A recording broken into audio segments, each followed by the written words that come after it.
Good morning, everyone. Welcome to today's meeting from the Senate Special Committee on Investigations. Members of the committee, good to see everyone here today. And just want to point out, as a reminder for those of you on the committee, Josh Belafonte is seated to my right. He's the committee's counsel. And before we do get started, I do want to make an announcement that unfortunately Chairman Cowsert is unable to be here this morning. He had a medical procedure late last week, and doctors have restricted his activities and travel during his recovery, and he has requested that I chair this meeting as the vice chairman. So with that, we do have some committee business to take care of before we get to our agenda for the day with Madam DA Fani Willis. And we do need to review the approval of minutes from our November 13th committee meeting. I'll give the members a minute to review those minutes, and then we'll entertain a motion to approve the minutes.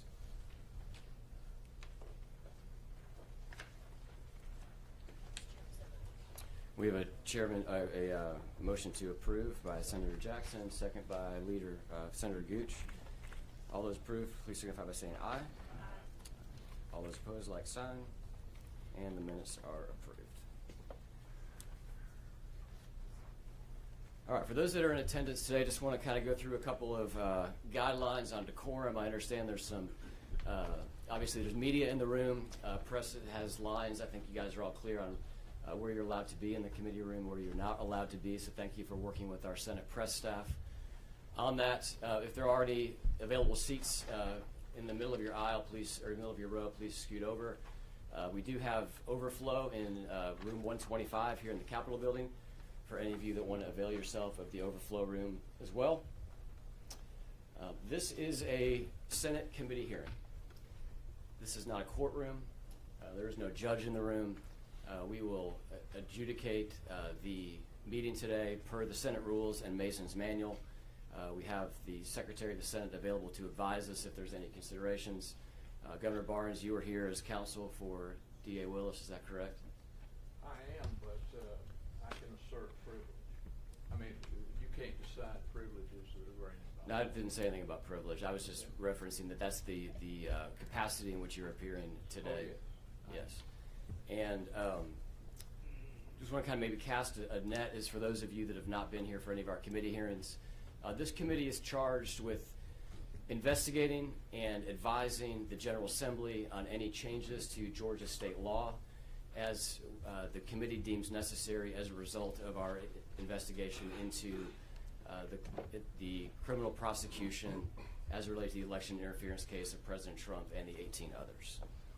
We've had a series of meetings and have been working with the District Attorney Willis to appear today. We had a state law that passed, and as my understanding, you are appearing under the second subpoena that was issued, and there is still a Supreme Court case relative to the 2024 subpoena and the General Assembly that issued that, or the Senate that issued that at that time. Great. I referenced signs briefly. It's my understanding that there's some people that have signs in the room. You're obviously welcome to have those. Please just don't hold those up, as you will be blocking views from other members of the committee.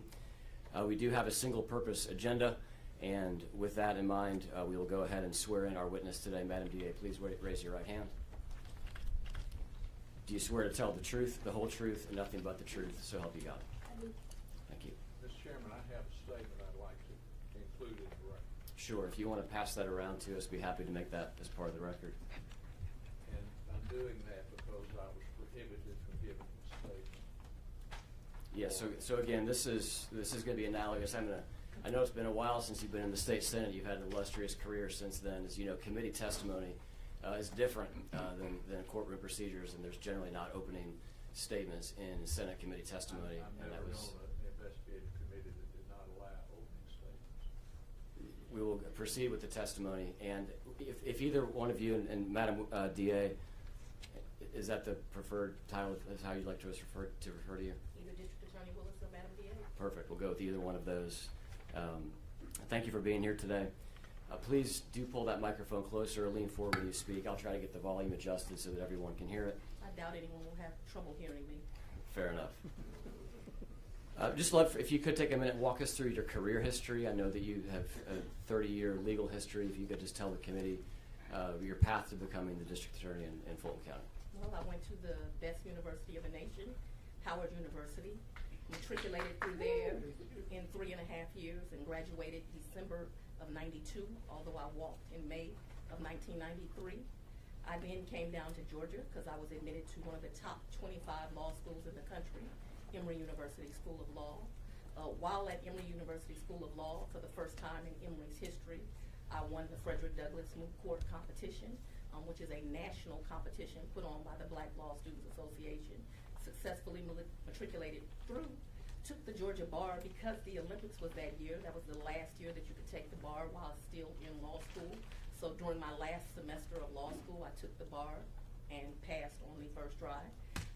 Then became a lawyer. I worked for a small law firm with Alvin Kendall.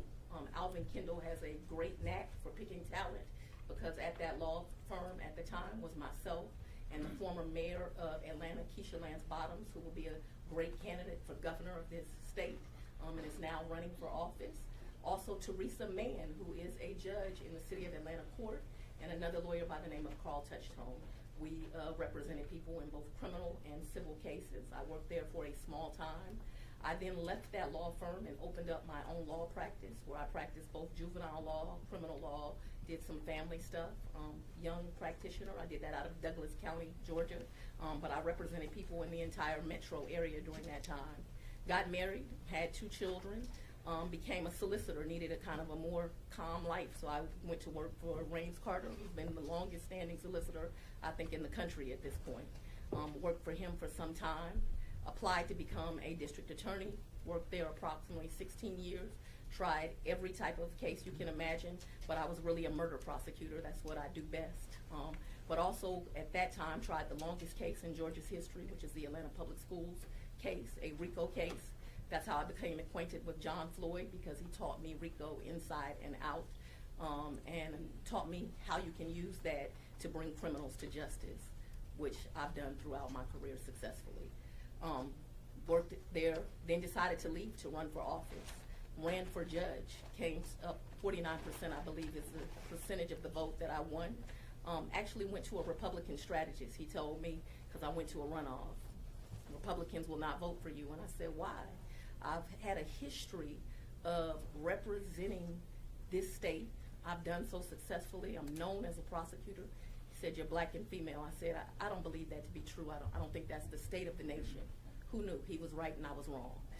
I lost that election, but that was God's plan, because after that I had the honor of representing the Judicial Qualifications Commission. I'm one of the only black lawyers to ever be able to do that in the state of Georgia, where I prosecuted judges who had done something wrong. And so that was a great honor of mine.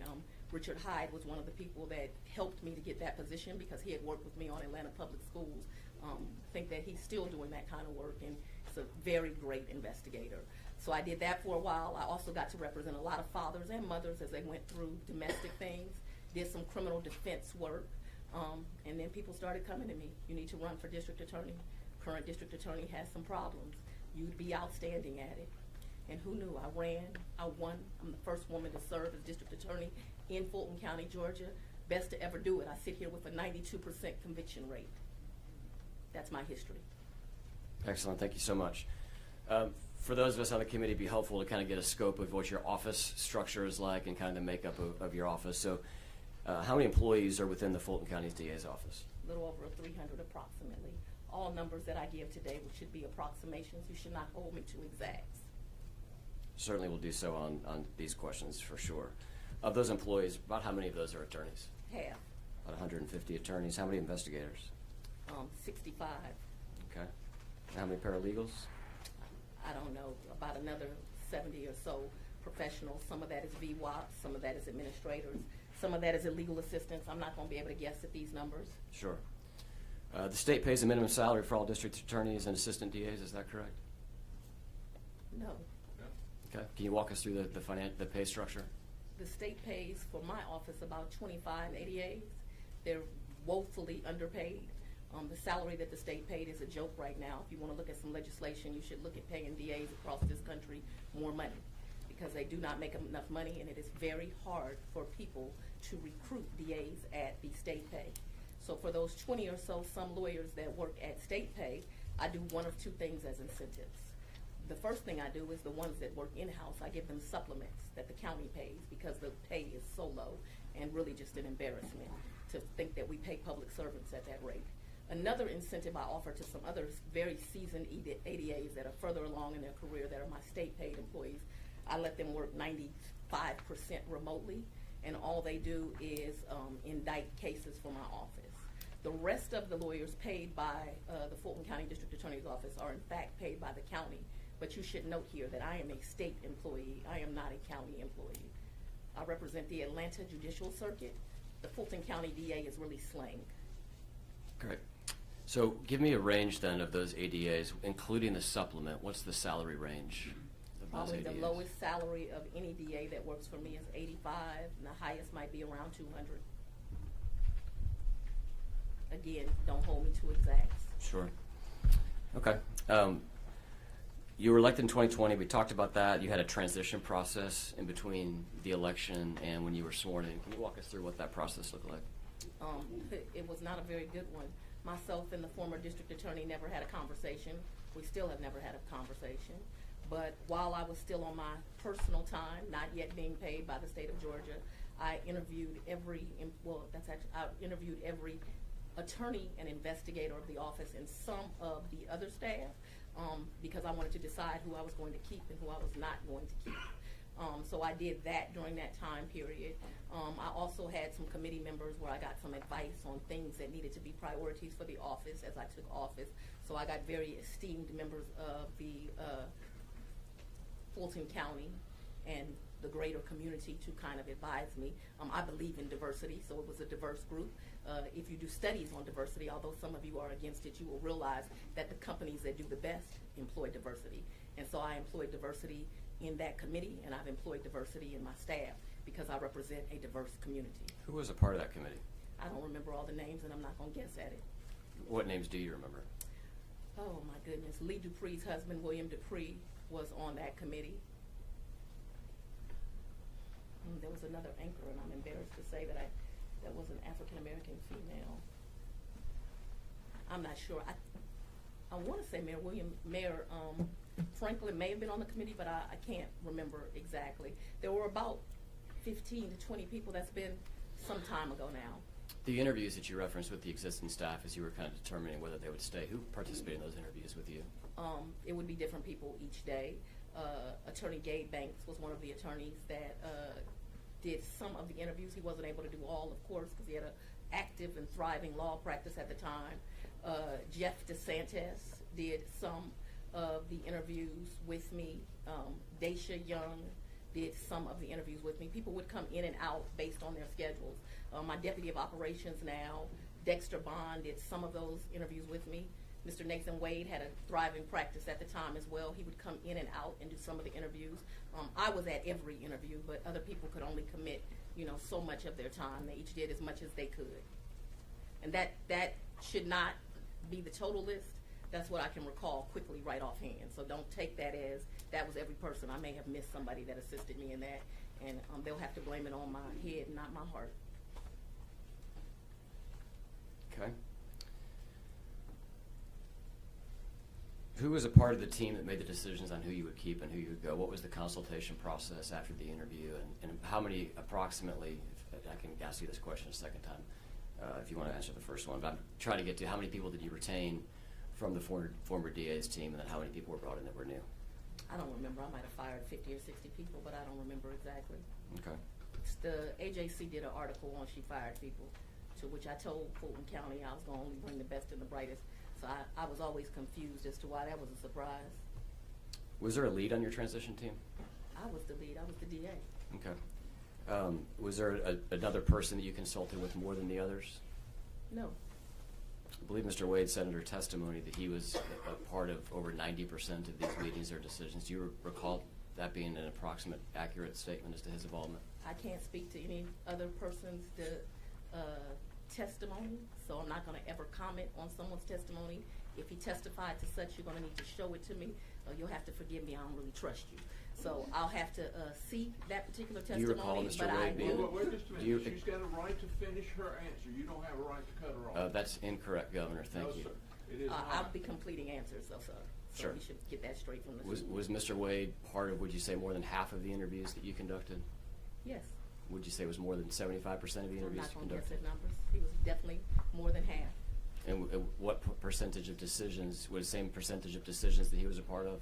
I ultimately made every decision. I take wise counsel from a group of people. So I took wise counsel from him. I took wise counsel from Deputy Bond. Ultimately, I made the decision on who stayed and who went. Was Mr. Wade paid for this transition work? None of them were paid. It was all volunteer work.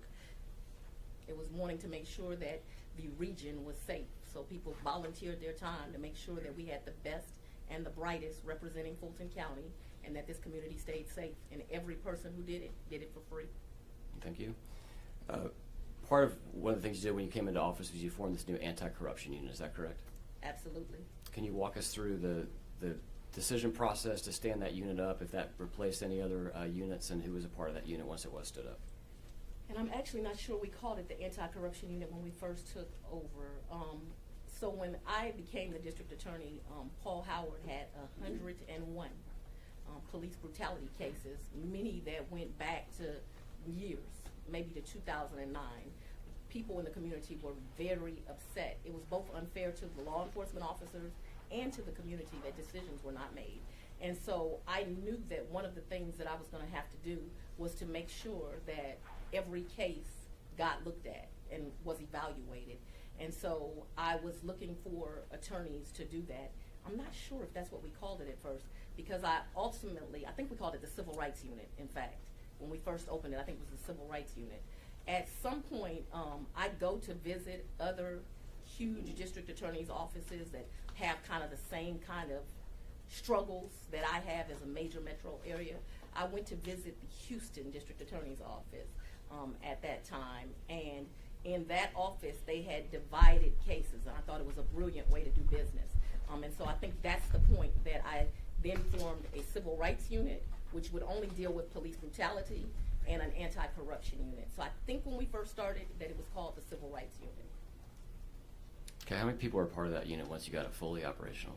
Well, it depends. You know, the county has, in my opinion, stolen people from me, so we can't do the job as effectively as needs to be done.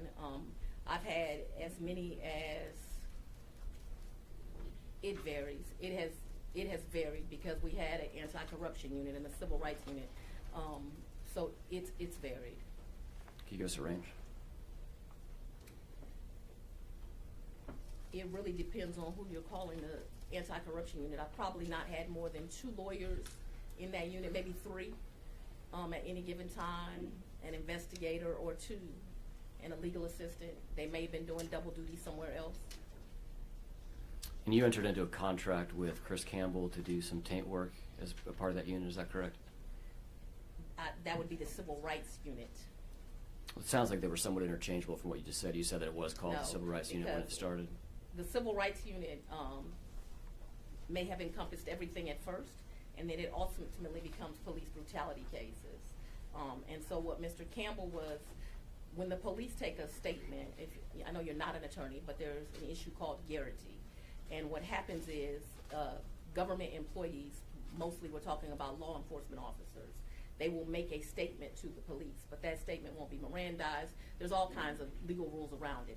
I can't be privy to those statements. I shouldn't have them. Sometimes I think the police almost put them in there intentionally, and so they'll be intertwined in statements and reports. And so what he was hired to do is to redact. So once that I got a file from the GBI when somebody had been shot by an officer, I never read that. That way we were never tainted, that's why we use that word, by never seeing that. And so yes,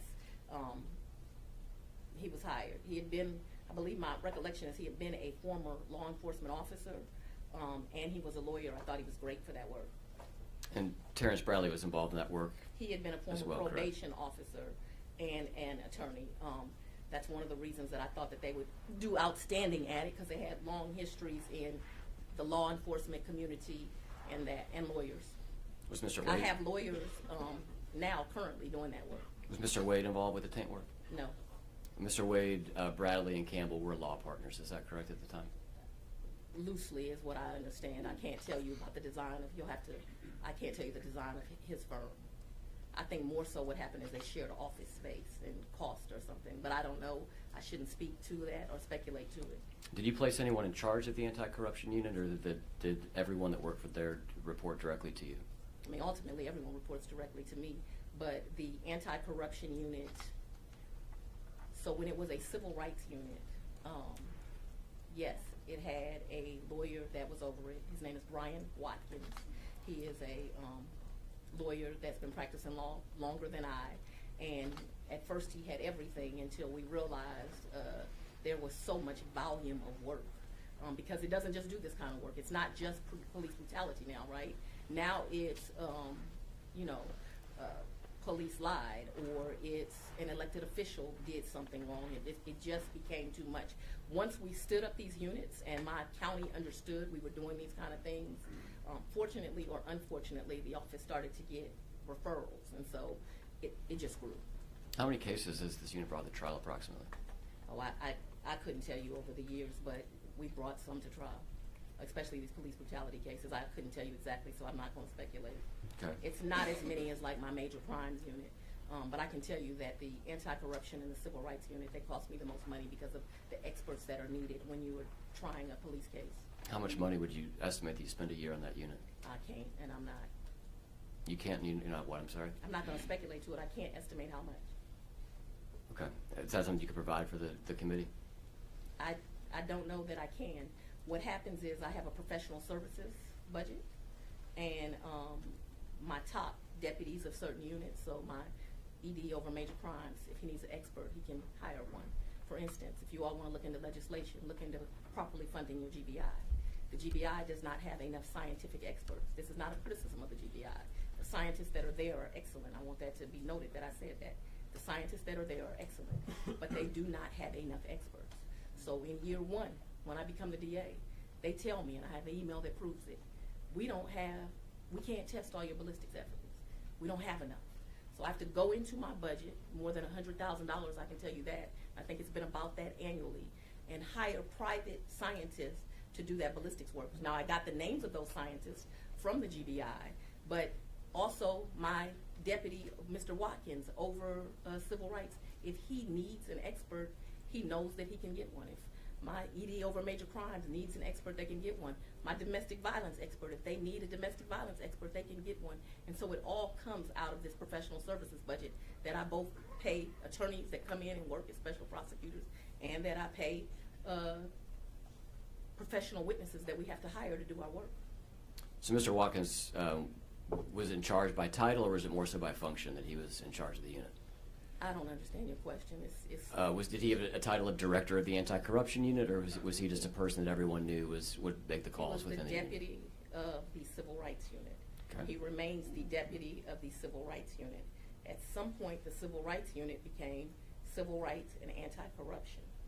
Do you use those terms interchangeably now? I do not use them interchangeably. I have one deputy over anti-corruption and one deputy over civil rights. Who's the current deputy over anti-corruption? Tanya Boykin. Who was the first one? Sonia Allen. She is now the district attorney of Cobb County. She had a great DA from Fulton endorse her, and she won. What was Mr. Wade's role in the anti-corruption unit? He didn't have a role in the anti-corruption unit. The election interference case, what unit did it fall under? I called it the election team. Okay.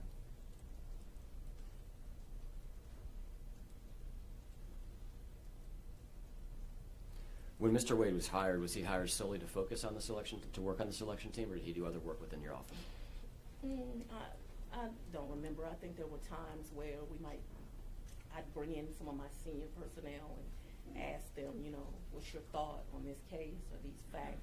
I always involve wise counsel. I'm sure he was in some of those meetings. Would you classify Mr. Wade as senior personnel as been part of your team? Would I classify him as senior? So he was a special prosecutor. He never worked for me as an employee. What I would call him is a seasoned lawyer. 25 years, first African-American lawyer to ever serve Cobb County as a municipal court judge. What I would call him is a lawyer with a distinguished resume. Okay. When did you begin to consider whether to bring charges in response to the 2020 presidential election in Georgia? Don't answer that. That's a deliberative privilege. Don't answer that. I instruct you not to answer. Is it true that part of your transition team was involved in the process of interviewing people before you entered office to lead the investigation into the 2020 presidential election? I'd like to answer that. Go right ahead. You only take my advice sometimes. Anyway, go ahead. That's really an ignorant question. And if you understand what the word ignorant means, it means the lack of knowledge. If you recall the facts, I was already district attorney when this all came to light. So it's factually impossible. You were district attorney when what came to light? When Raffensperger went on Good Morning America or whatever show he went on. I was already district attorney, so what you ask is a factual impossibility. Now, I know they've gotten black folks confused and said I was running for office, saying I was going to prosecute the President of the United States, but that's what we call a lie. Okay. I would like I'll take to. your advice from here on out, okay? Yeah.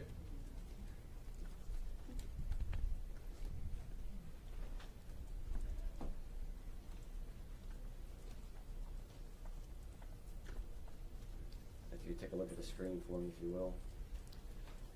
This is from Mr. Wade's deposition to members of Jim Jordan's committee. He was asked for the search committee. You said that began when D.A. Willis took office on January 1, 2021. Is that correct? Yes. And there was outreach to you to be part of the search committee prior to January 2021, January 1, 2021. Absolutely. When did that start? Sometime after the election, but prior to her taking office. Okay, so between the election, you're referring to November 2020 election. Is that correct? Yes, ma'am. And so when you had conversations with individuals, you said on multiple occasions, you said no, and you turned down the position. Who were those conversations with? They were with the district attorney. So I think you're confusing facts. We've already had a long conversation about I interviewed everybody at the DA's office, and I interviewed other people to come and work at the district attorney's office. And as I told you, I did that on my free time before I became DA. But I had no way of knowing that these criminals were going to commit a crime. And that did not come to light until January of 2021 when I'm actually the DA. So it is a factual impossibility, like I already told you. I think that that is misinterpreted. He's absolutely correct. We looked for talent for the district attorney's office before I became the DA. I didn't wait till the day I took office to look for talent that would represent my office. But I was unable to look for talent for a case that didn't exist before I took office. It's factually impossible. It's common sense. You don't need to be a lawyer.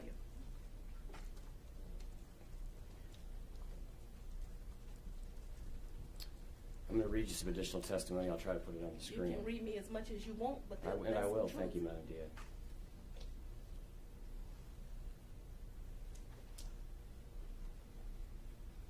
I apologize.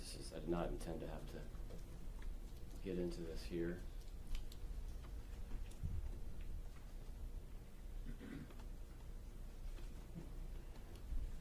What was when Mr. Wade says that there was an interview on line 13, as you'll see here, this is prior to you entering office. What were you interviewing him for?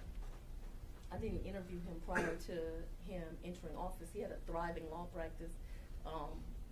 Even when he ends up being offered the position, he doesn't want it. Okay, now,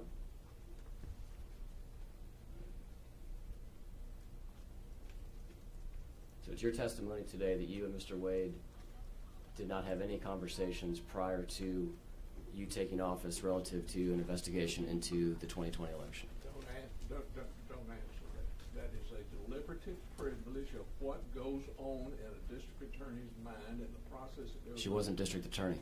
She was. Prior to being sworn in, she was district attorney? No, she was not, but you asked. I'll return to my question. Prior to you being sworn in as district attorney, is it your testimony today that you did not have any conversation with Mr. Wade about investigating the 2020 election?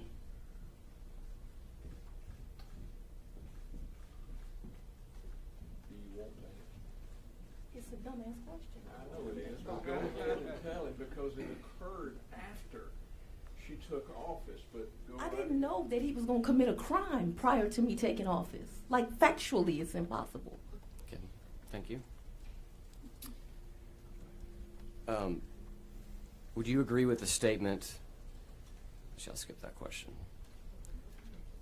When did you decide to hire outside of your office a special assistant district attorney for this election case? Oh, Lord. So when I became the district attorney of Fulton County, the office was in absolute chaos. I have to take you back. Can you hear me? It's a little. I was going to try to turn you up if you don't mind leaning forward. When I became the district attorney of Fulton County, the office was in absolute chaos, and I mean every level of chaos. On the ground, the carpet was molded and there were holes in it, and it was disgusting, a disgusting environment. There were boxes in offices, some to where you couldn't open the door. I remember walking through the office before. I told you I fired 50 or 60, I don't know exactly how many employees that I felt were unqualified to do this work. That doesn't mean they were bad people, but they were unqualified for the positions that they held. There were 18,000, write that down, 18,000 unindicted cases that went back 6 or 7 years that I was looking at.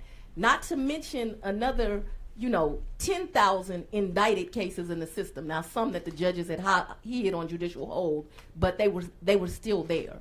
So the office was in absolute chaos. And then I'm in the office I came in that Saturday, so that would have been day one. That was the day that I walked through the office. And I'm literally in the office that Monday or Tuesday, I can't recall now what day it is. And there's this phone call and the Secretary of State saying, oh, the proper venue to investigate this might be Fulton County. And so my priority became, and this is important too, there were 200 and something murders that had been sitting for years, families that had been waiting for justice for years. And so when I come to be the district attorney, my first responsibility is just getting the office properly set up. In fact, one of the most important roles I held up that I tried to find was the head of the civil rights lawyer. So when Brian Watkins walked into my office and actually interviewed to come there because he was not with the old administration, that was like a gift from God, that I had a lawyer that had enough experience and would be talented enough and ethical enough and have the integrity to do this work. But my primary job was getting the entire office set up. So I immediately do things like set up a murder backlog project. I put Mike Carlson and Michael Sprinkle in charge of that. We're going to get every family's going to get an answer. They may not like the answer. The answer may be we can't prosecute this, but we're not going to sit with cases. We got to make decisions on these cases. And it took us years to get through that, but we did. And I'm happy to sit here and announce to you every one of those 18,000 cases, a decision got made on to include those 101 police cases I talked about, as well as the 46,100 and I think 36 cases that came in January 1st, 2021 till December 31st of 2024. So while people tell these lies about the DA ain't been working, I want you to find a DA working as hard as me. My question was, when did you decide to hire outside counsel, a special assistant district attorney, for the election interference case? When it became obvious that this case would take so much investigation to learn the truth, and that I would need people that could focus on that. And although I had talent in the office that was being developed, each and every member of my staff had a priority. See, this is the most important case to you. Let me tell you what the most important case was to me. When I walked in the office, there had been 2 black children that had been killed, Sequoia Turner and Kennedy Maxwell. Those were the 2 most important cases to me as the DA. And I needed to make sure that those families got justice, but the cases didn't come with a bow on them. In fact, one of the cases was particularly not done properly. And so my priority became making sure I had the talent to make sure we got all of those cases done. If you're wondering, both those men are doing life right now for taking those children from us. Certainly aware of the case and the autonomous zone and everything that happened back in that tragic time frame. So definitely appreciate those murderers being behind bars. So you didn't really give me a date range, but we'll just move on here. But you did consider Governor Barnes for this role. He's testified to that previously. And let me tell you what Governor Barnes told me. Governor Barnes told me when he was the governor, he changed the state flag from the Confederate flag. And that as a result of him changing the Confederate flag to changing the flag to make it more inclusive to all Georgians, that the Ku Klux Klan sat outside his house and that he lived under threat during that time period. He told me that him and his beautiful wife had survived that, but that he was an older gentleman now. I'm gonna say that nicely. He was an older gentleman, and due to the nuts that would come out of the woodwork if I was doing this type of work, that he was not at a juncture in his life where he could take those kind of security risks. He also refused to work for $250 an hour. I can attest to that. We've got some question in here, Governor, on your rates, and yeah, we'll get to that in a little bit. You did, Madam DA, you considered several attorneys for this case in addition to Mr. Barnes? I did. And ultimately, you selected Mr. Wade to oversee the anti-corruption unit. Is that correct? He never oversaw the I'm sorry. anti-corruption unit. My apologies. To oversee the elections interference case. To manage, yes. How would you delineate manage versus my choice of oversee? They're the same. Okay.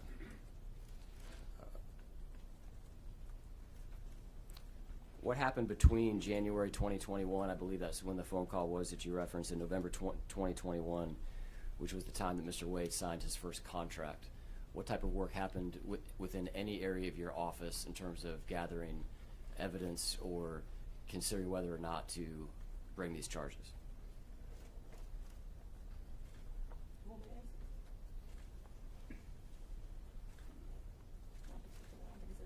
You're getting into why a grand jury returns a bill of indictment.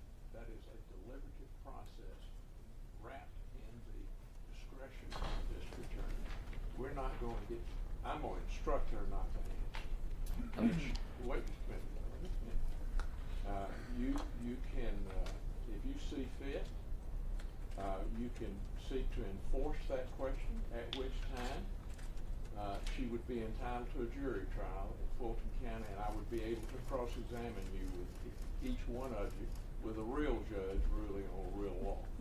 But until that happens, I'm going to instruct her not to. So in your advice of counsel, you're asserting privilege? I'm telling her not to answer. I'm clarifying with the She witness. doesn't have to answer that. I'm not a potted plant. I can answer. You I can advise. represent- You can absolutely advise your client, Governor Barnes. I'm asking your I client. suggest you move on. I'm asking your client And I if you are instruct asserting her not privilege to on the answer to answer. the I've question. made the objection on the record, and told you even what you can do to enforce it. What was the total cost of the election interference case? I don't recall, but if we want to talk about cost, I'd love to talk about how last year alone the AG paid one lawyer $8 million. You don't know what the cost of you don't know the cost of the election interference case? I don't know the exact cost. What's the range? As I don't want to speculate to numbers. Whatever it cost, they tried to steal the rights of thousands of Georgians. It couldn't have been enough. What was the rough total operating budget of your office last year? I don't know that. It's probably around $40 million. That's a speculation and a guess. That includes state money, grant money, and that's not an exact number. I don't do the budget. I have very high-level conversations about that. Okay. Can you give us a rough breakdown of that, the county budget and the state budget? I cannot, Source and of I'm not funds? going to guess for you. Does the federal government give you any money? I do have some grants, yes. The only source of federal money you get is from grants? To my knowledge, I don't. There may be something else. We may have some federal seizure money. If we do, it's not much. So I don't know. I don't want to speculate.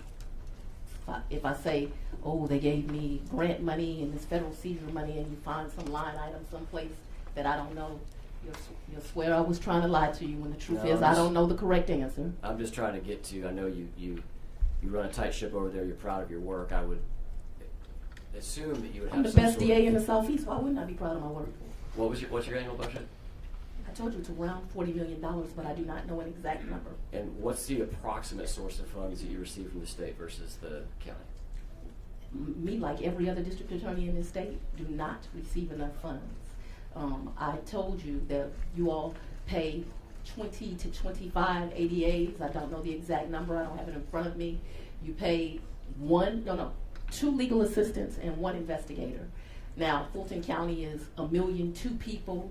It's the place that when people come to Georgia, they're coming. Is to Atlanta on a daily basis. We have 5 million people, and we are very improperly funded. If this committee wants to do some real work, it'll get serious about crime fighting among this state. From every rural community to I'm answering my question. That's how to answer the question. No, Okay, she's well, got the right to finish her answer. If this committee wants to get serious about legislation to make the communities in the state of Georgia safer, they will invest more money in every district attorney's office across this state. That's the rural DAs need more, the middle size, the residential, and the big cities like Atlanta. All of us need more resources to be able to do our job appropriately, and it is a joke the way that these people are funded, that are dedicating their lives to public service. Also, I want to go back to, because this is extremely important and you have the power to do it, the Georgia Bureau of Investigation cannot take rape kids. For advice on what the legislation. You asked Wait just a minute. That's exactly what the resolution said. To take advice on legislation. And we will get to that time. Well, asked the question, she has a right to fully answer. And if she would answer the question, Governor, I would not be saying. She said that she's pontificating on everything from rape kits, which was what she was about to get into. The question was the amount of money that came from state funds and county funds. And if she doesn't know the answer to that question, the answer is I don't know. The question isn't let me talk. The answer is let me talk about rape kits. So I'll get back to the line of question. I'm going to give you latitude here, Madam DA, but same way in a courtroom, there are guardrails as to what we need to stay in and But within. you're not a judge. Indeed. You're not a and judge, and this you is don't not a have courtroom. the power to make evidentiary rulings, and you don't have the power.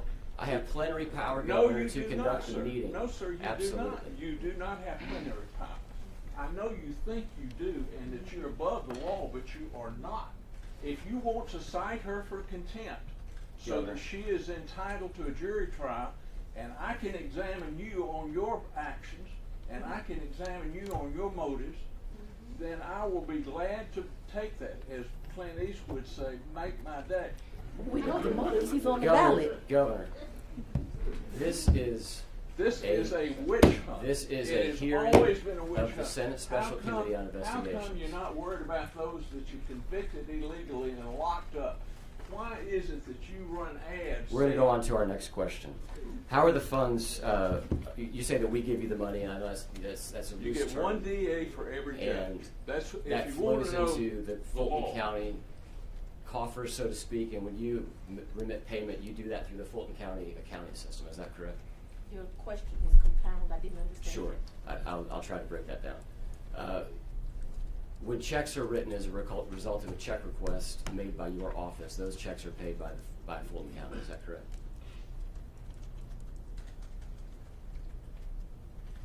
I don't know how every check is written and if that's going to be 100% accurate.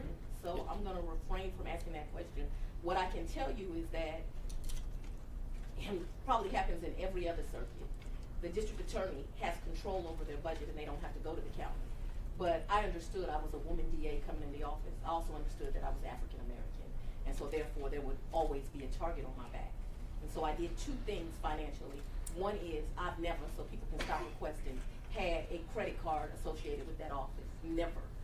So I've never had a credit card, will never have a credit card.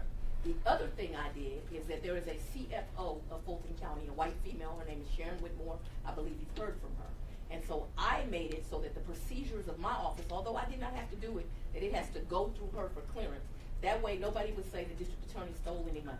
Okay, that gets to the core of my question. So when you're paying vendors, when you're paying contractors, that's going through, I think you said her name was Ms. Whitmore, and she did testify before the committee. What I'm getting to, and I'm trying to figure out, is whether when the state funds come in, the federal funds come in, the county funds come in, are those paid for out of separate accounts, or those funds kind of commingled into a general budget, if you will, and that gets allocated? I really couldn't answer the question. There's many different pots of money from the county. The state directly pays those state employees then they get another check from the county, the ones that don't make enough from the state. I really can't fully answer your question of all the ways. I have a team that I call my deputy. I have a deputy of operations and a team that does that kind of stuff, but there's some money from the county, there's some money from the state. The grant money I know goes to the state. The truth is I don't have any grants. Fulton County has grants, but those grants do benefit my office. My SACI unit is renowned, ending the year with a 100% conviction rate on special victim provision. SACI is the Sexual Assault Kit Initiative. Georgia, like many states, failed victims, mainly victims of color. And so rape kits for years, going back to the 80s, were not tested. So we have a grant with the federal government that, and I'm talking about thousands of rape kits, where they go and they test those rape kits. What we have found is if they would have done those jobs and believed those victims, that many of those rape kits go back to serial rapists. They also go back to people that have committed other crimes. I have excellent attorneys that are in that unit, some that I pay out of the grants, some that I add with my general fund. And as I said, not just my SACI unit, but my Crimes Against Children unit, my SACI unit, my Sexual Assault unit, my Human Trafficking unit. We're ending the year with 100%. So just yes or no on these, we can move quickly on to the next topic. You said you do not have a county credit card or a DA credit card. Absolutely not. So y'all can say I stole some money. Is there any sort of DA checking account that's separate that you use to pay your vendors or anything like that, or is it all to go through the county? I really can't answer that, so I'm not going to speculate. Okay. You mentioned forfeiture funds before. Do you have a ballpark of how much you've received? I think you said it was a small number of state forfeiture funds. No, I said federal. Okay. I don't think there's much in the federal forfeiture account. Do you receive state forfeiture funds? I do. Approximately how much a year is that in an average year? I don't know the number to that. I can tell you I have sitting in abeyance. I just did a huge forfeiture, but it's not money we can touch yet. It's a couple $1 million. Okay. What's your understanding of the allowed uses of state forfeiture funds? Oh, if I don't know the use of a forfeiture money, I talk to lawyers in the office. I'll go to PAC. I don't touch forfeiture money unless I get some approval. Do you know of any delineation between the allowance of uses between state forfeiture funds? Yeah, there's definitely and federal? rules around. There's definitely rules. I was asking about the difference between federal and state, if there's any rules there. There are rules to both, and I don't know I can't tell you the rules for each. Anytime we were going to make an expenditure, we would look at it, I'm sure. Do you know if those funds are commingled at all within your system? I don't know it, but I would believe not. Okay. Who is it? You mentioned that you've got people. Who is it that oversees the use of forfeiture funds in the office? It's going to be the county that goes, because stuff is going to go back to the county. Okay. And do you know whether or not any forfeiture funds were used to pay Mr. Wade? I'm not aware of that. We would have submitted the invoices to the county. The county would have used one of those mini line items. They would have paid them. Can you think of a reason why forfeiture funds would be used to pay Mr. Wade? I guess he's, Don't ask. She just told you that she doesn't know. So yeah, you were asking me to speculate. You do not know whether Mr. Wade was paid with state forfeiture funds or not? You're asking me to speculate. No, I'm asking if you know whether or not state forfeiture, any forfeiture funds were used. I'm unaware of that. I'm unaware if the answer is yes. I'm unaware if the answer is no. What I'm aware of is the process was turn in a bill and they would do it. You and Jim Jordan working together? I've never talked to Mr. Jordan. he's a delightful guy. Just I don't know one about point. that. Anybody who doesn't report people that get raped in college, I'm going to have to disagree Just with want you to there, point this Governor. out here. This is, do you recognize the bottom form here? Fulton County Court Payment Voucher? I don't. Is this you've never seen any document in this format before? Never. Okay. Well, this shows a number of things here. It shows what fund it was paid from here, which is 440, which is your the forfeiture fund account. You can see at the top the unit name, confiscated funds for this invoice, and then here you can see that this was a payment made, and I apologize, you can't see my mouse. On the left side there, right in the middle, you can see that this was a payment made to the law office of Nathan Wade. In reviewing for your testimony today, we just did review the bills and look through different sources of funds that were used to pay Mr. Wade. I know your testimonies, you were not aware that forfeiture funds were used. We saw Mr. Wade was paid from forfeiture funds and from the county general fund, which is Fund 100. And that's why I was getting to the uses of forfeiture funds to pay independent contractors. Do you have any knowledge of any restrictions that may be around the concept of using forfeiture funds to pay independent contractors? I do not. It was my understanding that Mr. Wade was paid out of my professional services budget. Okay. What's the accounting process? Again, that's kind of what I was getting to earlier. If it was your understanding he was paid out of the professional services budget, that would intimate that there's some sort of accounting procedure within either your office or the county office where there are separate fund allocations. And I asked you if your funds were commingled and everything was paid out the same, or if there were dedicated accounts. So you were unaware that Mr. Wade was paid out of the forfeiture funds. You believe he was paid out of the professional services funds. What would be the process, as you understand, in your office to determine what fund a invoice is paid from? You're in the weeds, and I don't know the answer. Okay. We've already talked about the selection of the special SADA, special assistant district attorneys. I may use those interchangeably. Process of interviewing Governor Barnes, among some other folks, ultimately settling on Mr. Wade. Well, I don't want you to act like he was, Well, after talking to 2 or 3 people, I think, to be fair, I don't think, he's I'm not seeing at the been bottom. practicing law 25 years. Sure. What was the reason that you chose to use, and I think if you could just unpack this for us a little bit more, that you chose to use a special assistant DA at the rate of $250 an hour versus using the attorneys that were already in your office, or hiring additional attorneys at a rate that you referenced earlier is between, I think you said, between $85,000 and $200,000 a year? Because we were drowning, and each of so most of the lawyers I had in the office wouldn't be qualified to do that work, most of them. I had some that were qualified to do that work, but each of them had a major project. Let me use those 2 cases that mattered most to me, Kennedy Maxey and Sequoia Turner. I was determined we were gonna win those cases. So on day 1, those cases got handed to Ms. Dacia Young. In addition to handing her that, because nobody has one job, I handed her the Special Victims Division, at which time had like 8 units. So she's doing both these 2 big cases, and she's over the entire Special Victims Division. Same thing with Mr. Carlson, very qualified lawyer. But I handed him 6 units, and I also told him, you gonna get rid of these 250 or so murders that we have. We're gonna do a project, we're gonna set it up, we're gonna go one by one. So every lawyer I had with that level of experience had a huge project. I assigned a lawyer to deal with the 18,000 backlog. I don't want to be sitting here in, it took us, I think, 3 years to get through those, as well as keep up with the 46,000 cases that end up coming in my first term. So everyone had some. So it became obvious to me that I needed a lawyer that could manage this team while I did the rest of the work of the people.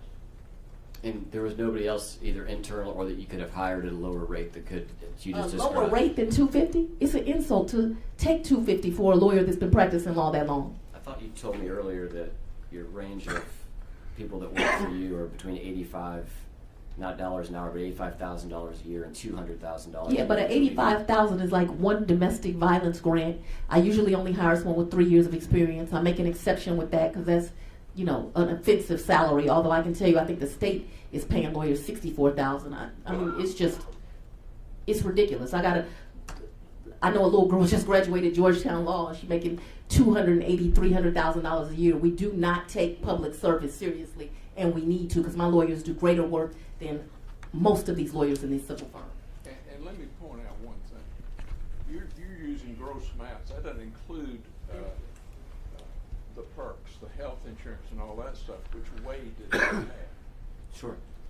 So describe for me the experience level of your top paid, or somebody that would fall within the category of the top paid assistant district attorney that works for you at the $200,000 a year, and to Governor Barnes' point, plus benefits. Let's just say that that's $250, and if I take that divided by 2,000 hours, that's about $125 an hour. I don't understand the question. My question is, confusing. what is the experience level of the assistant district attorneys. Are in you your trying to office. intimate that you're going to tell me who to hire and how to do my job? No, ma'am. I'm asking you, the people, the wonderful people that you have hired, they're the top of your pay scale at $200,000 a year. What is their experience level? Because I'll let you answer that. I'll ask my next question. 20 years practicing or Okay. more. And it's your testimony that somebody with 20 years practicing or more would not be able to manage the election interference cases. You are really not listening. I said that I had people at that pay rate, and each of them was assigned a major task within my office. And no, I did not have anyone that was not assigned with a major task that I trusted to manage this case. And so I made a decision. The people of Fulton County elected me to make that decision, and I did. Is there a reason why you decided to go the special assistant district attorney route via independent contractor as opposed to a new full-time hire? I think it's asked and answered, sir. Okay. Because it was cheap. You don't have to pay the perks. Governor, I'm happy for you to provide counsel to your client, but in terms of testimony, that's what the district attorney is here for today. Well, Can you describe- I'll give you fair notice. I'm not going to allow her to answer repetitive questions that have been answered time and time again. Were there any internal policies that you had that kind of drew a line between when you would use your internal staff versus hiring a special assistant district attorney, or was it more so based on workload like you described? It was based on my decisions. Okay. At its peak, how many total attorneys were working on the election interference case?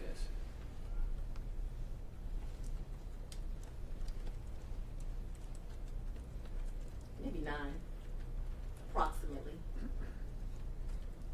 You referenced to Mr. Cross before. I believe Who? I believe you referenced to Mr. Cross before I don't know, Mr. Cross. a couple of minutes ago. Ms. Cross, I apologize. What about him? Her. What were you talking about? Miss Anna Cross. I never referenced Miss Anna Cross. I believe you referenced Miss Cross when we were going through I didn't read back the testimony. Can you give me the breakdown of the total attorneys that were on the case? How many of those were full-time within your office, and how many of those were independent contractors?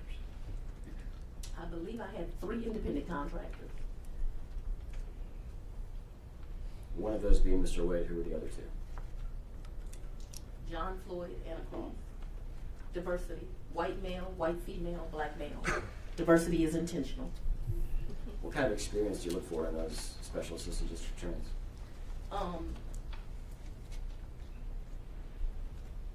They're all amazing lawyers. John Floyd is the RICO expert. He wrote the book, literally. He taught me RICO. So that was his experience. He's not he's not necessarily going to be the trial prosecutor, but he certainly is great to help you put together an indictment, and he is certainly capable of questioning a witness, but that was not his forte. Ms. Cross is a brilliant mind. She writes beautifully, and is very well versed in the law. I'd worked for a prosecutor in the past, so I looked for smart people with integrity that could do the work.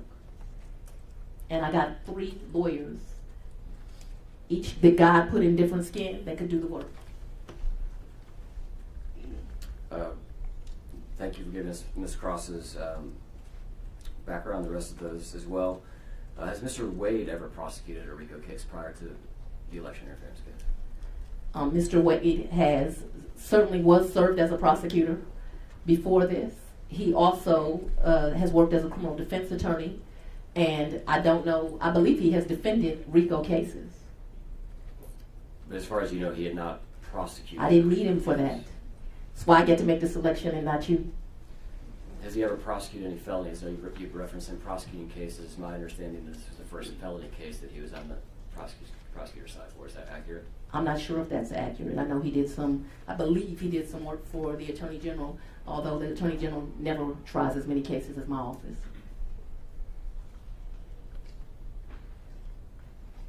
Want to talk But different people are needed for different things.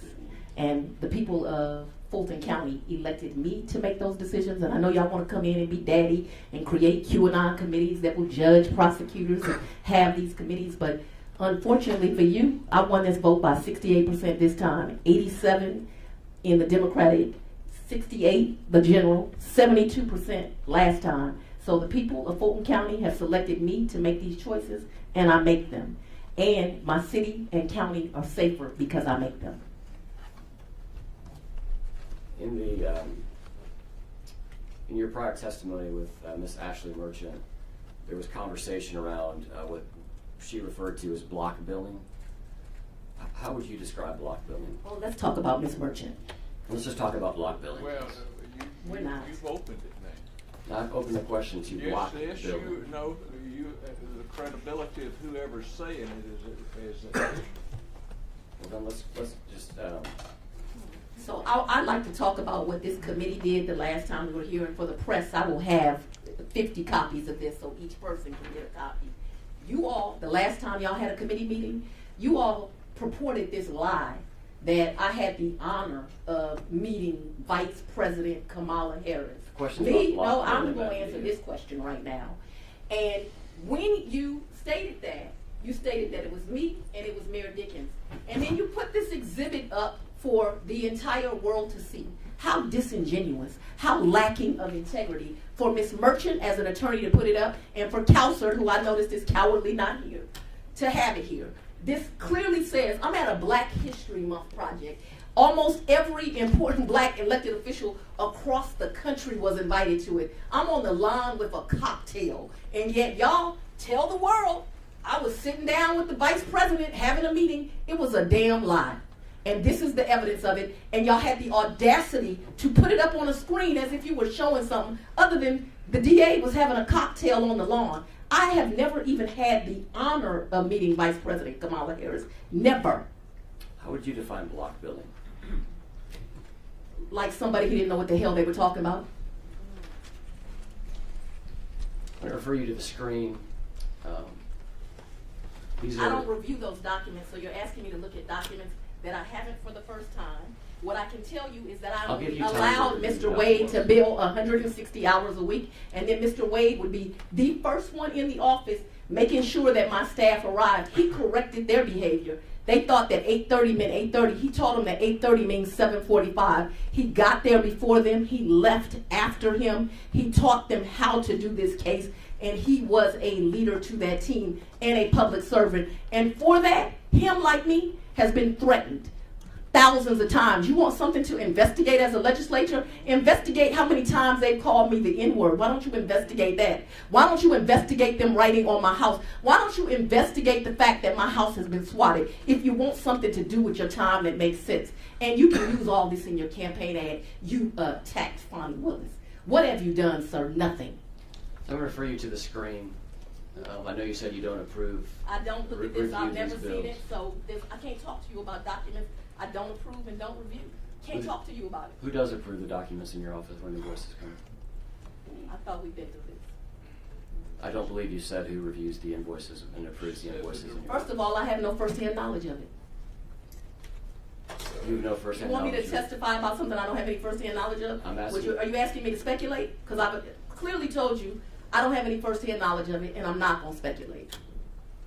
The question is, when an invoice comes into your office from a special assistant district attorney, what is the review process for that invoice before it's paid? And she's answered this. She said she has a deputy of operations, and he reviews, or she reviews, and then it goes through the county. So it's a repetitive question. What's the name of the deputy of operations? The question has been asked and answered, and I believe it goes straight to the county, so I'm not sure.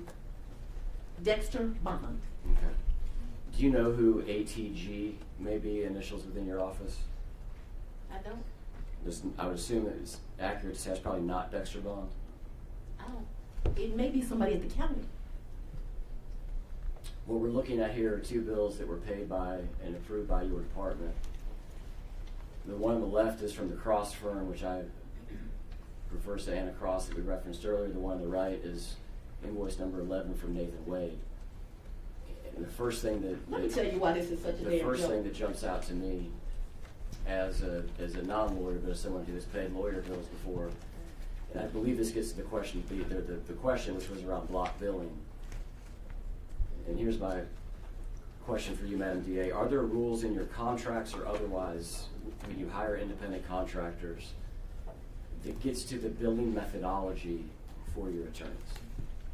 In other words, are they allowed to always bill to the even hour, or is there a professional expectation that they would bill to the 10th? Let me tell you something. I had 3 attorneys working with me that had integrity. For you to insinuate that a judge that sat for 10 years and was the head of the magistrate court judges, that they did something illegal. They were underpaid. I have here documents where in one annual year, because I want you to remember his bills were over the course of 3 years, in one annual year made $8 million, made $5 million. And I'm going to make sure that the press has that so that when you're asking me about this great service to the state of Georgia, that it is understood that these are more than reasonable, actually bargain basement amounts. Ms. Cross would insist that I wrote government rate in her contract because she didn't want anyone to get confused that she would actually work for this rate, but for the fact that it was service to her community. So I don't know what we're talking about here, but to insinuate these 3 lawyers that have great integrity, have served this community well, did something unethical, I don't know why we're having this conversation. I don't know anything about the whatever you're talking about. The state of Georgia allocates funding to your office. They hire those 25 lawyers, yes. And the questioning here is relative to the approval process of invoices that are paid by your office. You testified that that is done by Dexter Bond, that you're unaware of who this ATG is that signed off on this. We'll move on to this further line of questioning here. You know, old men have to go to the bathroom about every hour.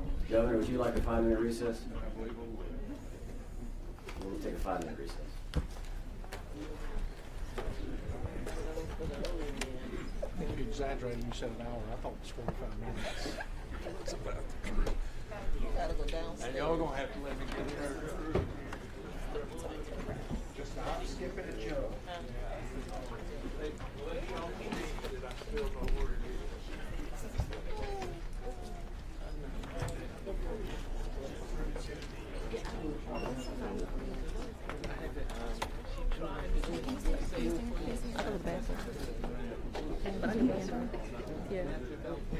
This will be another year. That's about 30 minutes. Show mine when you make me to see.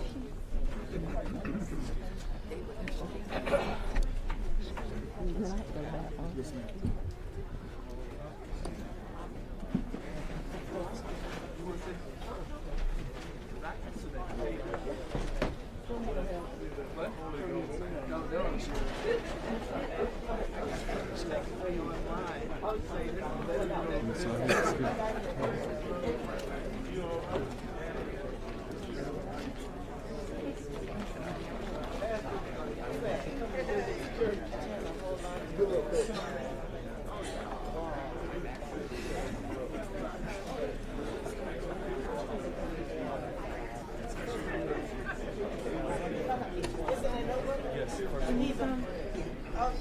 Can you hand me that first notebook?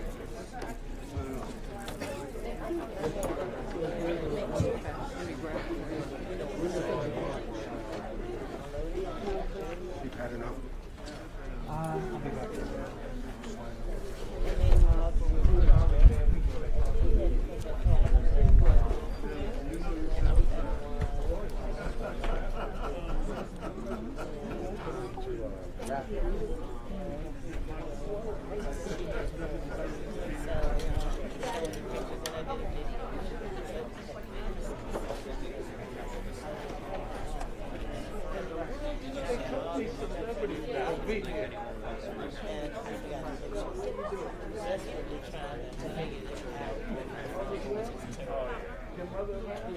What's up?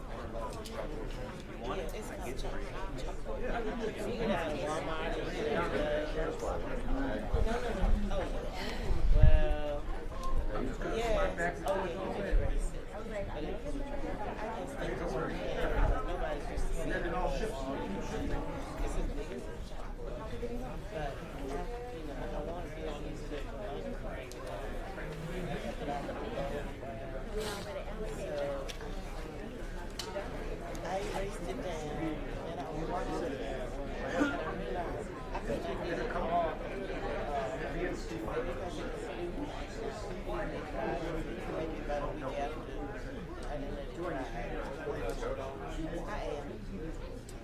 So when I did, I just wanted to swim my position, clean up all the messes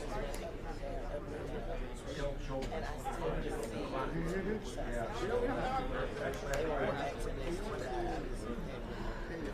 but actually, once I did the mouth thing, it cleaned it all out.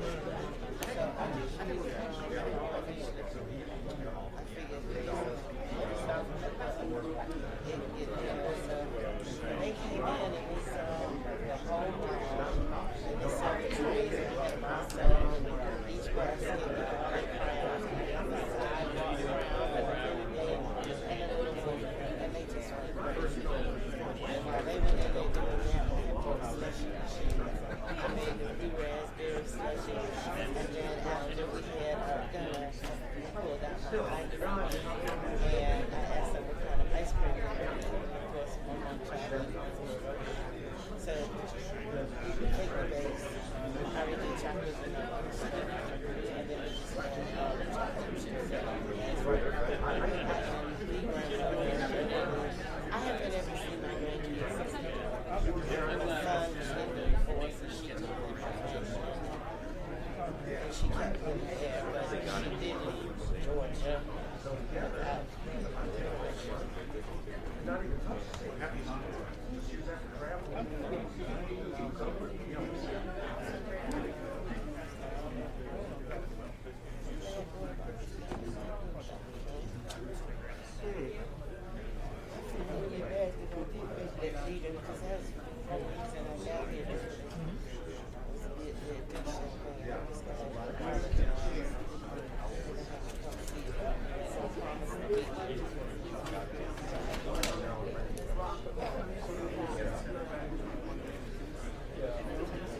It took me all that time to get. First, you had to find a place that will.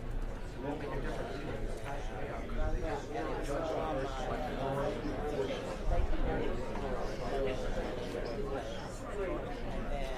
and find the photos, get them up, and then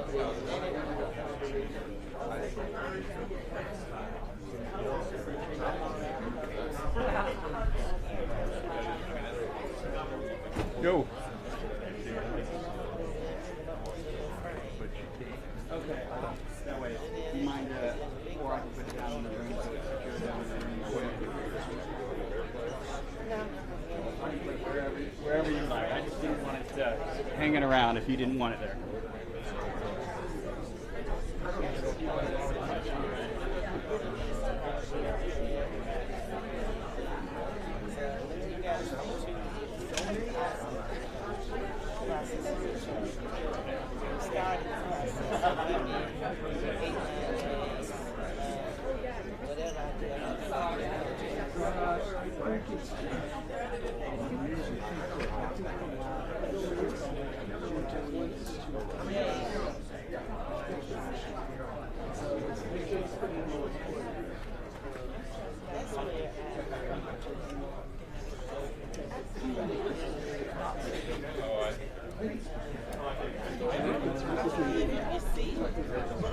I know what y'all did.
meeting back to order in just a second.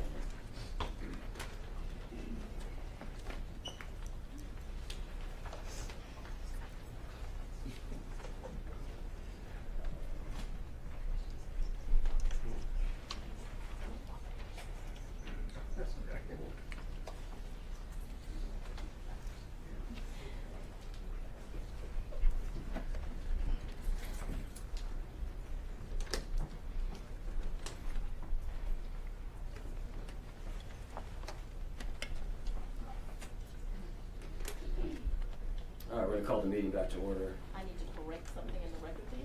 I testify Let me that turn your I mic capped. on. Just 1 second. Are you on two there? I testified that I had capped Mr. Wade, or Attorney Wade, or Judge Wade, at 160 a week. What I meant to speak is 160 a month.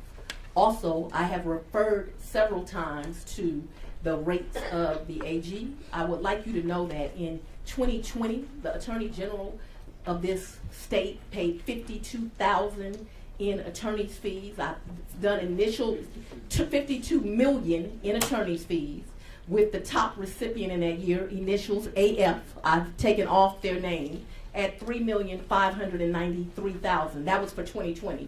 In 2021, again, in excess of $52 million, with the top one in that year being AD as the initials, $2,673,000. I should note the great Josh Belafonte was one of the recipients that year, and he made $1.3 million in 2021. In 2022, the AG's office spent on special prosecutors $55 million. DS being the top recipient for that year, $2 million, $200,000. Josh Belafonte made $911,000. In 2023, the AG's office spent $65 million with the top recipient making $5 million, initials MR, and I'm going to finish. In 2024, the top recipient was MR, and they made $4.6 million.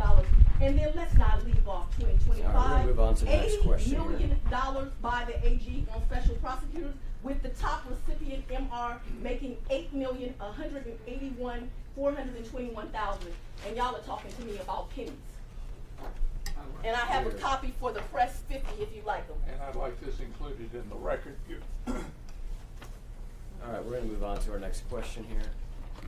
And it is relevant since you're questioning the rate of the special prosecutor. For the press. All right, I want to refer your attention to the screen.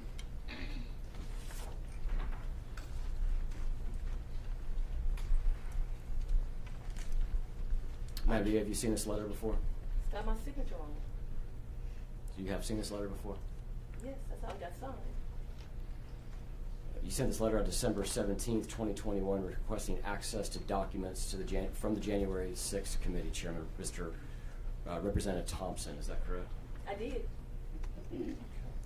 Did you or anyone in your office receive help in your investigation from the January 6th commission?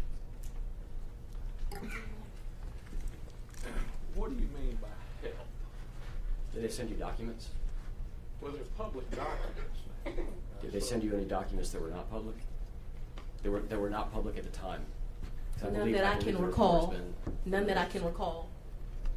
In the letter, you offer to meet them in person. Did they take you up on the offer to meet in person? I've never met Thompson. Have you ever met anyone that was doing work with the January 6th commission? Not to my knowledge. I may have met them and not known they were doing that work. Mr. Wade traveled to D.C. with members of your staff. Is that correct? That is correct. And Mr. Wade billed for conference calls with the January 6th committee. Is that correct? Haven't looked at the bills. What difference does that make?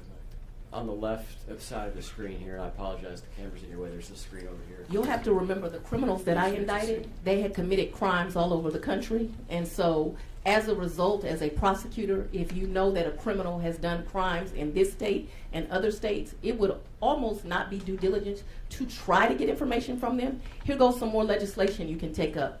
There is a process called TUI with the federal government where state prosecutors try to get information from federal prosecutors. They are not very helpful.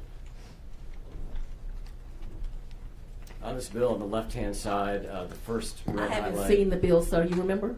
That's why I'm showing it to you, Madam DA. It says team meeting, conference with January 6th, research legal issues to prep, and then it ends with V. He testified, and the testimony is on the right side of the screen that meant interview. And then the second one is travel out of state, interview and research, which was from April 27th until April 29th. Are you aware of a trip that Mr. Wade took out of state that your office paid for in April of 2022? Yes. What was the purpose of the trip? I don't recall. Okay. I'm sure to get information on some of the criminals I ended up indicting. This slide here shows essentially a reimbursement request on the right-hand side from Mr. Wade at the Hyatt Place Hotel. And on the left-hand side, this is an invoice for the Hyatt Place Hotel during the time period I referenced earlier for a Mr. Michael Hill. Do you know who Michael Hill is? He was an assistant chief when he left my office. He's an investigator, though, a sworn law enforcement officer. And he was on your staff during April of 2022? You said when you left your office. When did you leave the office? I don't remember. But yes. Yes to the first question. He was on my staff at that time. I don't remember to the second question of when did he leave. Not long ago, he got a higher title at another office. Do you know who else from your office attended this trip? I can't recall. You can refresh my recollection if you like. This is an invoice for the same hotel on the same days from Mr. Francis. I assume it's Mr. Wakeford. Is that someone that worked in your staff? An amazing attorney. What was his role? He's an attorney. What did he do what work did he do within your department, your team? He does all types of work, but he is what I would consider to be an appellate lawyer. Did he do work on the elections interference case? Absolutely. What work did he do on the election interference case? He did a lot of excellent writing.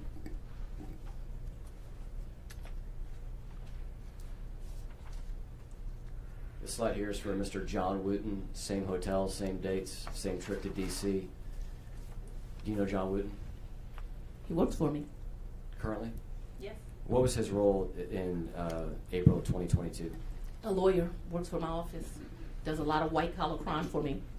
Did work on the election interference case? Yep. Okay. So is it safe to assume from both the testimony I had on the screen, your letter, and Mr. Wade's invoices that reference January 6th, is it safe to assume that Mr. Wade and other members of your staff went to D.C. in furtherance of your investigation of the 2020 election? I'm not going to make assumptions under oath. You are unaware of whether or not members of your staff, 4 of them that we have here so far, or 3 and 1 independent contractor, you're unaware as to whether or not the purpose of their D.C. trip was to meet with the January 6th committee or members of the January 6th committee or lawyers working for the J6 committee. I know that they went to D.C., and I know it was in reference to this investigation. I do not recall who they spoke with, but you all have tried to make this some nefarious thing that lawyers would try to investigate and find out information about people who came to Georgia and committed crimes. And instead of being honorable and trying to defend those people that you take an oath to serve, we're here with this foolishness. Do you know how many trips Mr. Wade took to D.C.? In his life? As it relates to the J6 committee or the 2020 elections interference case? I believe one, but I don't know. It's speculation.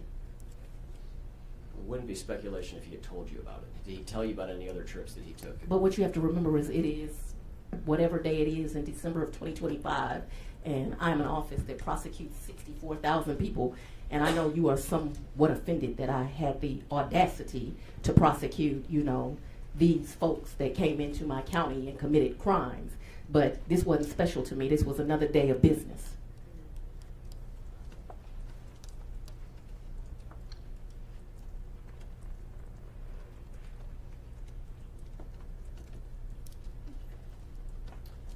On the screen is another invoice from Mr. Wade, the highlighted section. I'll just read it out loud. It says January 6th meeting and ATTY Conf. That's from November 16th of 2022. And then there's a second entry immediately below that, interview with DC/White House November 18, 2022. Have you seen this bill? No. Are you aware of phone calls or conferences that Mr. Wade either attended or was a part in that relates to the J6 committee or the election interference case working with the J6 committee that is separate from the April trip that we just discussed? We didn't do much work with a J6 committee, so I've never seen this bill before. And I believe the only thing that we called the White House about was, did we have to go through the TUI process with that White House like we have to do with the Department of Justice? That's my recollection. That could be right or wrong, but we were trying to speak to people in the Trump administration, the first one. So I don't believe we had a lot of contact with the White House, so I'm not aware. You said you were trying to speak with people that are part of the first Trump administration in these travels to D.C., or are you just saying that more generally? More generally. Okay. And just to clarify, I want to make sure that I have the record correct here. You're unaware of who Mr. Wade... I can't recall those level of details. I know you want to take me back to 1948, where an African-American prosecutor can only prosecute certain types of people, but I prosecute and stand up for all victims that come into my circuit. When was the special purpose grand jury impaneled? I don't remember the date, but that's an interesting point. 2 grand juries said these people did these crimes. The date that I have And the is... grand jury was made up of independents, Democrats, Republicans. The date that I have is January 24th of 2022. Does that seem like it's within the range of being the correct date? So I already stated I don't trust you. I understand you're trying to run for lieutenant governor right now. Anything you want me to testify to, I'm going to need to see. Okay. Were you aware that in between the time of the special grand jury being sworn in and receiving evidence, Mr. Wade traveled to Athens, Georgia to meet with officials from the White House counsel's office? I don't recall. On the right-hand side here is the meeting that I reference. The highlighted section reads, travel to Athens, conf with White House. How does this counsel. assist you in developing laws for Georgia? Because I believe the purpose that I'm here for is because you all need assistance in doing your job, and you want assistance with rules and regulations around how people should be a prosecutor. And it made sense to me that you come to the best prosecutor in the state to ask for some advice. But I'm confused as to how this assists you and what the purpose of me being here is. The committee has a broad purpose. I'd be happy to refer to counsel as to the overall purpose of the committee. But my question for you is, as it relates I don't to think this it's trial- relevant, so I'm objecting on relevance. She's asked and answered that. She's told you that the TUI process goes through the White House counsel's office. She's asked, it's been asked and answered. And it's your testimony today that the travel to Athens, conference with the White House counsel, as far as you were aware, was due to a part of this TUI process that the governor is referencing. I've testified, I don't recall anything about this, Okay. and I don't see how it's relevant to what your alleged purpose is. Now, your real purpose is to try to get elected, which I would say, Georgia, please, let's elect any lieutenant governor but this one. We'll get to your work trying to elect lieutenant governors in a second, Madam DA, but for now we're talking about I've the done no travel work to with an DC. elected governor, but if I will do some work with this. I see that Counselor The left you contracts. alone today, I'm not and gonna- he is running to be Attorney General of this state, Madam DA, and we're gonna he is answer not the question. qualified to be such. By record, by this document where he put up a false document trying to prove that I met with the vice president, that shows you he does not have ethics. But there is Madam- somebody running for Attorney General that has been a state prosecutor, a federal prosecutor, a civil rights attorney, and a state's legislature. So if people want to vote for people that are ethical and actually have the experience to do the job, I'd say go donate now to Tanya Miller.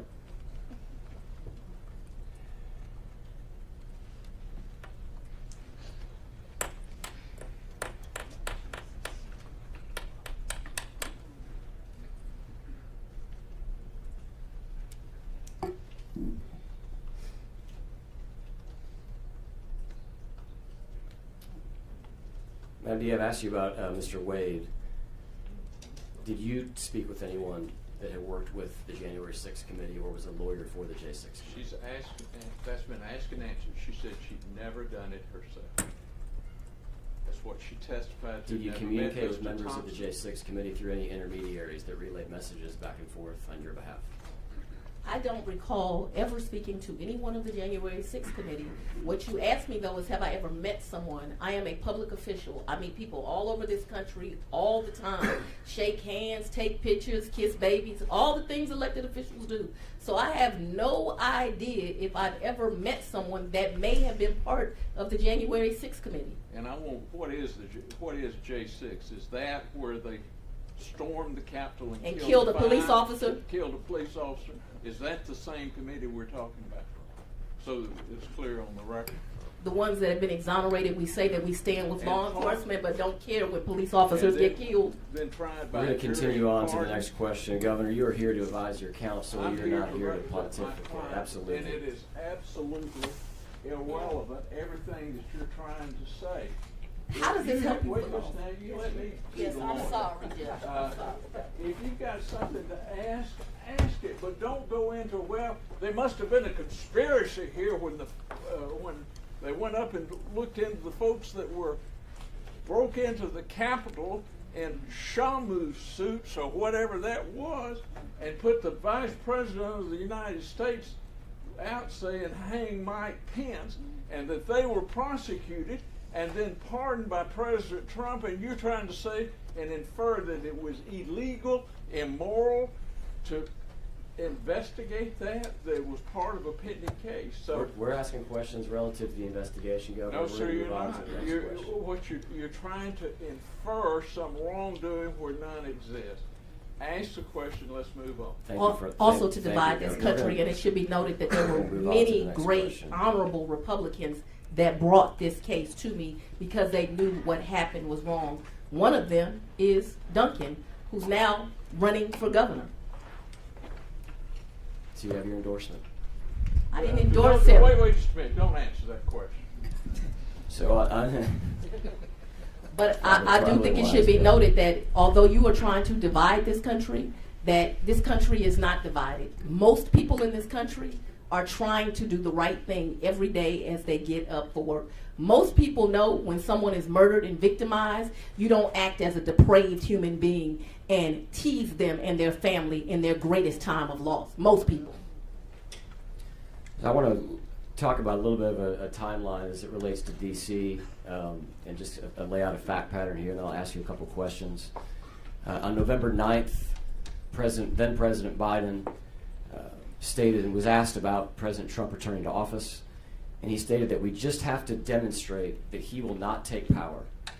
If he does run, making sure he, under legitimate efforts of our Constitution, does not become the next president again. Are you familiar with that? Don't Quotation answer from the that. That president. has nothing to do with this inquiry. If you want to subpoena President Biden, subpoena him down here.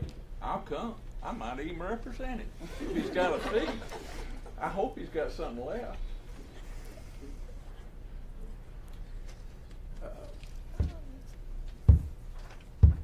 We're getting mighty thin. So, a couple of days after this, President Trump did indeed announce that he was running for president. As you can see on the date there, November 15th, 2022. And then the very next day, and we've referenced this a second ago, we're going to go back to it.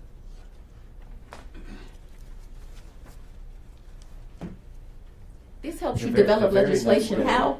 The very next day, there was Let a him conversation answer the question. between Mr. Wade. Sorry, there was an 8-hour, what's described here as an interview with D.C. and the White House. Interview with who? It reads interview D.C./White House. It's Okay. And this has been asked and answered. They said that they had. And I'm laying a So foundation here, ask the Governor. question. Don't answer yet. Let me listen to the question. On November 18th, the very same day as this 8-hour phone call with the White House, U.S. Attorney General Merrick Garland appointed Special Counsel Jack Smith. And around that same period of time, some news reports say the same day, but we know within 2 weeks of that time, Matthew Colangelo, who is the former third highest ranking official at DOJ, tendered his resignation to take a position in the Manhattan prosecutor's office, which would go on to also indict President Trump. He committed crimes a lot of places. And convicted by the jury of his peers. And you So- know, you so all on want November- to, no, on this is November- very on important. November You all 18th. want to intimidate people from doing the right thing. On- And you think that you're going to intimidate me. You all have been trying to intimidate me for 5 years, which is why I have not been able to live in my house for 5 years, because the N-word has been written on my house. Thousands of threats have come to my office, and instead of doing some legislation, Madam when Mayor, we someone, just no, been no, trying no, to get when you here someone to says testify something before the inflammatory that you know is going to cause them to be the victims of crime, you ought to do something about it. But you see, I'm not Marjorie Taylor Greene. I ain't gonna quit in a month because somebody threatened me. I took an oath to do the right thing. People came into my community and committed a crime, and I indicted them. And rest assured, if someone else comes in my community and commits a crime, I will indict them again. Special Purpose Grand Jury released its report just under a month after this time frame on December 15th of 2022. And said 39 people should be Is that- indicted, but in my discretion and looking at the evidence that was the most damning, I chose to only present an indictment to the grand jury of 19. And who knew? The citizens of Fulton County, Republicans, Democrats, Independents, non-politicals, all said these 19 people deserve to be indicted, and they were. The question was, the Special Purpose Grand Jury released its report just under a month after this phone call between Mr. Wade and the White House. Just a month after, on the very same day, Jack Smith was appointed by Merrick Garland, and just a month after, the third-ranking member of the Department of Justice left the Department of Justice to go work for Alvin Bragg. That date being December 15th, 2022. Is that the date that the Special Purpose Grand Jury released its report? I don't recall. Wait, yes, and don't answer that. And let me tell you something. You don't recall? Does She that, said she did not recall, and to try to, everybody's a crook in your mind. Jack Smith's a crook. Well, there were a some career crooks. crook. Well, I know, but They were on the indictment. so you reference your prosecutorial discretion and bringing these charges. I believe you say 50. You were talking kind of fast there. Was it 50 that you I said that the grand jury recommended that 19 people be indicted. It's there. It's part of public record. What I did was look at all of the evidence against each of those persons, and I chose to only put forth an indictment that talked about the 19 most culpable. Those 19 were presented to a grand jury. I just want That to clarify. grand You said jury, 19 twice. I just want to clarify your testimony. 19 people were indicted. Originally, how many were recommended? You said 19 for both. 39 were recommended, 19 were presented. How many of the electors? There were 16 electors here in the Capitol that cast votes for President Trump. Is that correct? I object. They were not electors. There were You 6. talking about the fake electors that y'all sat in a hearing and listened to, many of y'all? In this same room. I was not in the room. But I'm referencing there were 16 electors who took part in that meeting. Is that your understanding? Why are you not offended that people came before you and lied? Were there 16? Were there 16? I don't electors? remember. I don't remember. Okay. How many did you indict? What does this have to do with you developing legislation? Because this is not relevant, so I'm going to object relevance. Where are we going? I thought this was supposed to be. I thought y'all needed some help. I thought it was supposed to be about rules of conduct. And so now you're getting into where the electors met here and they weren't really electors, and how many of them got indicted, and why did you do that? We're here Those for are all far deliberate- more- Wait just a minute. we're This here is for all far the more than rules deliberative of conduct. process on why she chose to do so. It was presented to 2 grand juries. They returned an indictment on one because an investigative grand jury cannot indict, it can only investigate. And so, how has this to do with the conduct? Legislation. I'm amazed that everybody's fixated that the election was fixed 5 years ago. We'll come back to this. We'll move on for a second. All right, let's move on for a good bit, maybe a half hour. Well, we'll see what you think of this next line of questioning. All right. In January of 2021, you referenced his name earlier, but you hired Jeff DeSantis to be the Deputy District Attorney overseeing the Media Relations Unit of the District Attorney's Office. Is that correct? And strategy. Media Relations and Strategy. Can you describe the difference between those two separate roles, or are you just saying that's the title? That's the title. It's the title. Okay. Was he serving in your office in April of 2021? Yes. Okay. He's classified though as an ADA for personnel purposes. He is a lawyer. He Yes, went he to was. Emory Law School. Is there 2 years ahead of me and graduated. He's my elder. That's not hard for me. When you're referencing media relations, how would you describe the overall role of media Don't answer relations? that. This has nothing, I don't read about media relations in any of these resolutions. It's beyond the scope. This is within the scope of the state's funding to that department. Not To a that- question about who's the director of media relations. I didn't ask you. I'm asking what the role of media relations is. Neither is that. Don't answer. I instruct you not to answer. Completely irrelevant. Your objection is relevance. No, my objection is the reason she hired and the reason that she has hires and fires employees and the reason that she undertakes to run her office is a matter of employees, which is exempted and is privileged and is a deliberative process. So you are asserting that the role of a media relations I director is stated my privileged? objection. You can move on. No clarity on that, Counsel? So you're instructing the witness not to answer on I'm relevance? instructing the witness. I'm not arguing with you, I'm just trying to understand what the I objection stated is. my objection. Where's the court report? Here's the court report. It would help if you, Governor, respectfully, it would help if the objections could be limited to like 5 to 10 seconds. Well, I don't need a speaking objection. I talk slow. I'm a I'll country. give you 30 seconds. I Count talk it by slow, words, and I'm a Governor. country lawyer, and it's real hard for me to get things out. But it is beyond the scope of the resolution, number one. All right, Number can two, we break and address that? If I'm you gonna please. state my objection. I mean, I'm not here That's fine, we'll to do it all together. I'm not here I'm to just trying to debate. understand. I'm not here to debate with you. I'm not trying to debate. I think you're just looking for clarity on your objection, Governor. Well, it's beyond the scope. It's Okay. irrelevant, and the decisions she makes on personnel are not subject to inquiry. All right, on the beyond the scope. I'm sorry. I can do that. It's on. That's on? Yeah. Okay. I know I'm not gonna convince you, but I just wanna give you the chance. I certainly know I'm not gonna convince you, Matt. No, you're not going to convince me.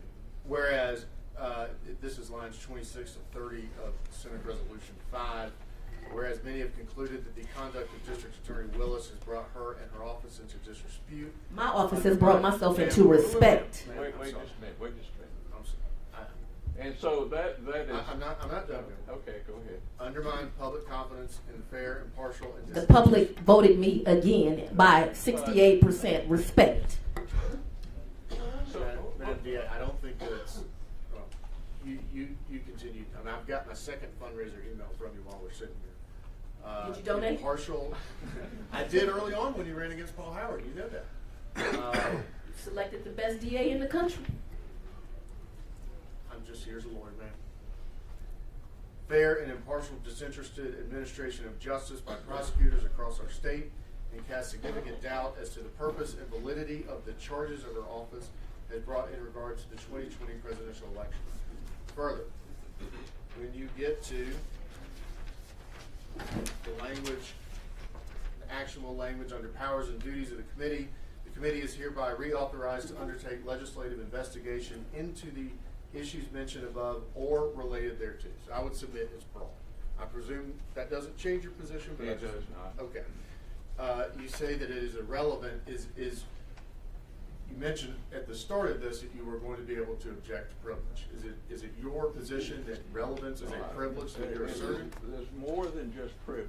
It is also that it's beyond the scope. And what you've read me there is just confirmed that it's beyond the scope. Or Of course- related thereto when it Well, speaks to? or related thereto refers to the 2020 election. Correct. And both you and Madam DA have said that her decision to bring the case and how it was brought and who was brought against. Correct. The exact things the Court of Appeals talked about as initial pretrial decisions Correct. caused people to question and the fairness and of justice. And so if that is what the courts have said. Not me.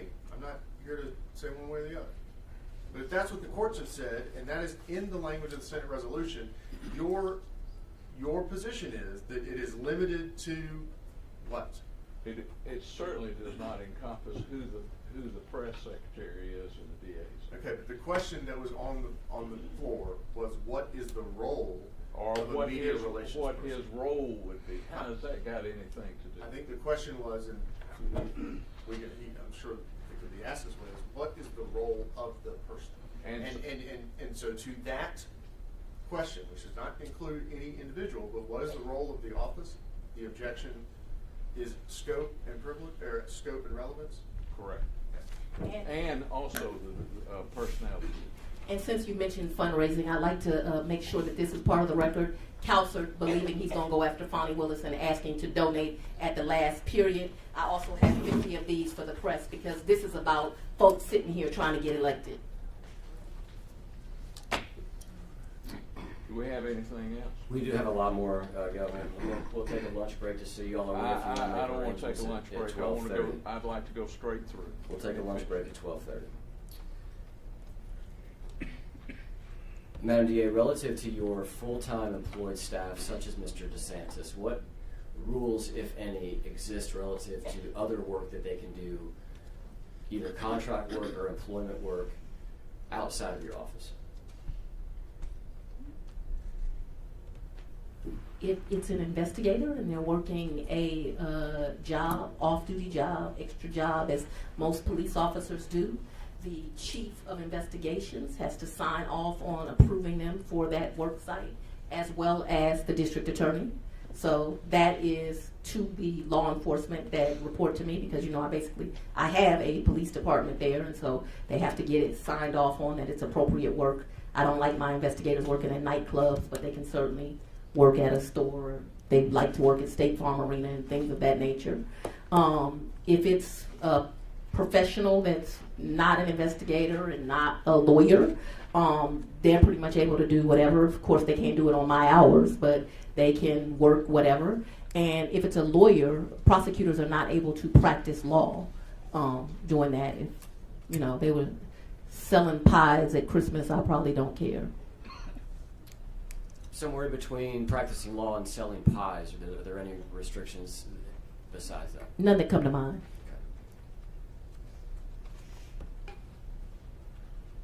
Are you aware of an entity called Critical Mention? I am. I'm aware that you all use it. What can you tell me about Critical Mention? Critical Mention kind of tells you when your office or an issue that concerns your community comes into the news space. It has been used as a device by my office to find witnesses. It's been used as a device to determine if there's a pressing issue among my constituents that they are concerned about, but it is basically an outlet that lets you know what's going on in your community. It's helped us find witness victims and, like I said, been used for security. Help me understand how it helps you find victims or find out what's happening in the community. You would be surprised because people will complain about some issue. You won't know anything about it. Somebody got robbed. It brings cases to your attention.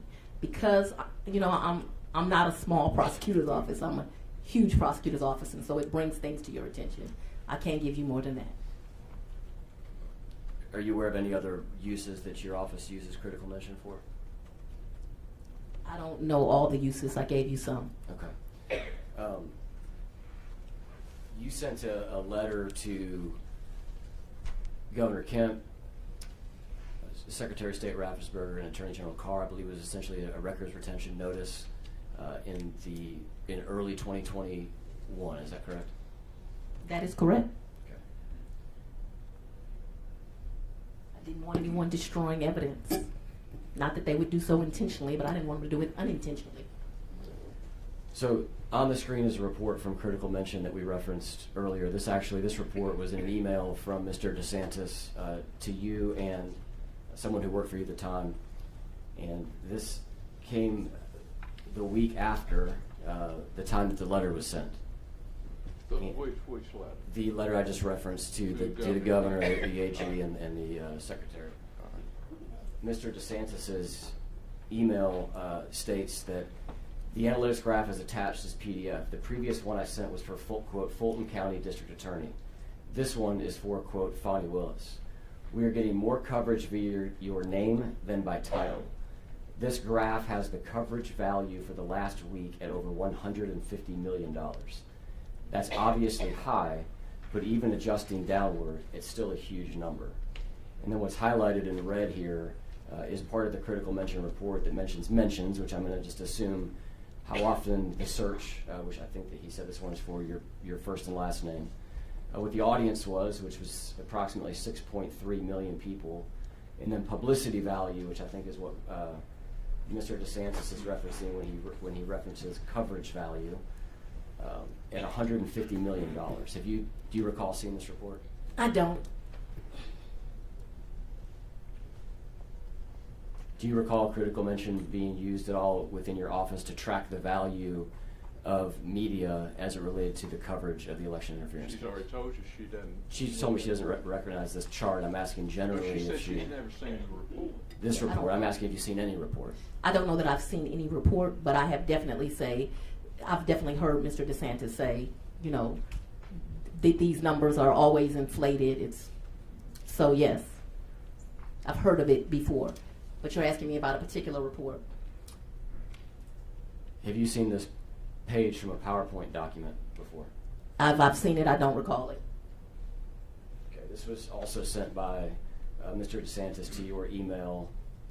And here this captures a broader range of time. The first one, I believe, is for just a couple of weeks.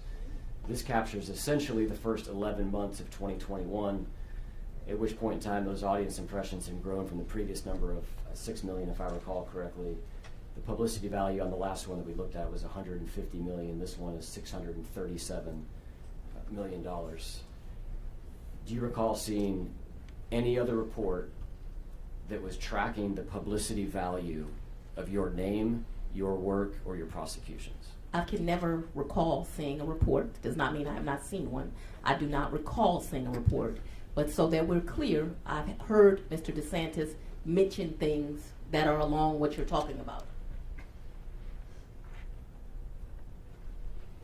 This is an email from Mr. DeSantis, dated around the same time frame as the first report, February 17th, and he's referencing now just the first search that he did, which was for Fulton County District Attorney.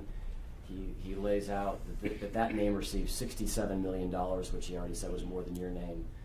And he concludes his email by stating that even half of that value would be staggering. Right. He doesn't believe the numbers. He thinks they're inflated, and that's kind of what I reference him talking, that he doesn't believe the numbers. But he does believe that the value, what value means, we would all need to interpret there, but that even at half of the value, he believes that would be staggering. You're asking me to speak on? No, I'm just stating what I'm reading in the context here. How does this help? Well, now I'm going to ask you, as a public prosecutor, why would media coverage and the earned media value, either for your title or your name, be relevant to your job as a prosecutor? You'll have to ask somebody else, because I don't know the answer to what someone else is thinking. I do know that it has been very important to me, and it continues to be very important to me, that we are very transparent with our public about what we're doing, and that the media, when they're doing their job, it is important that they tell the public what the work is that we're doing, and that they tell them what the services are that we provide them, and that we are always here for them. So that is an important value. The first time, I don't want my constituency to see me, and this is something I say all the time, first time they get to know the Fulton County District Attorney shouldn't be when I'm locking up their nephew. That's not when it should happen.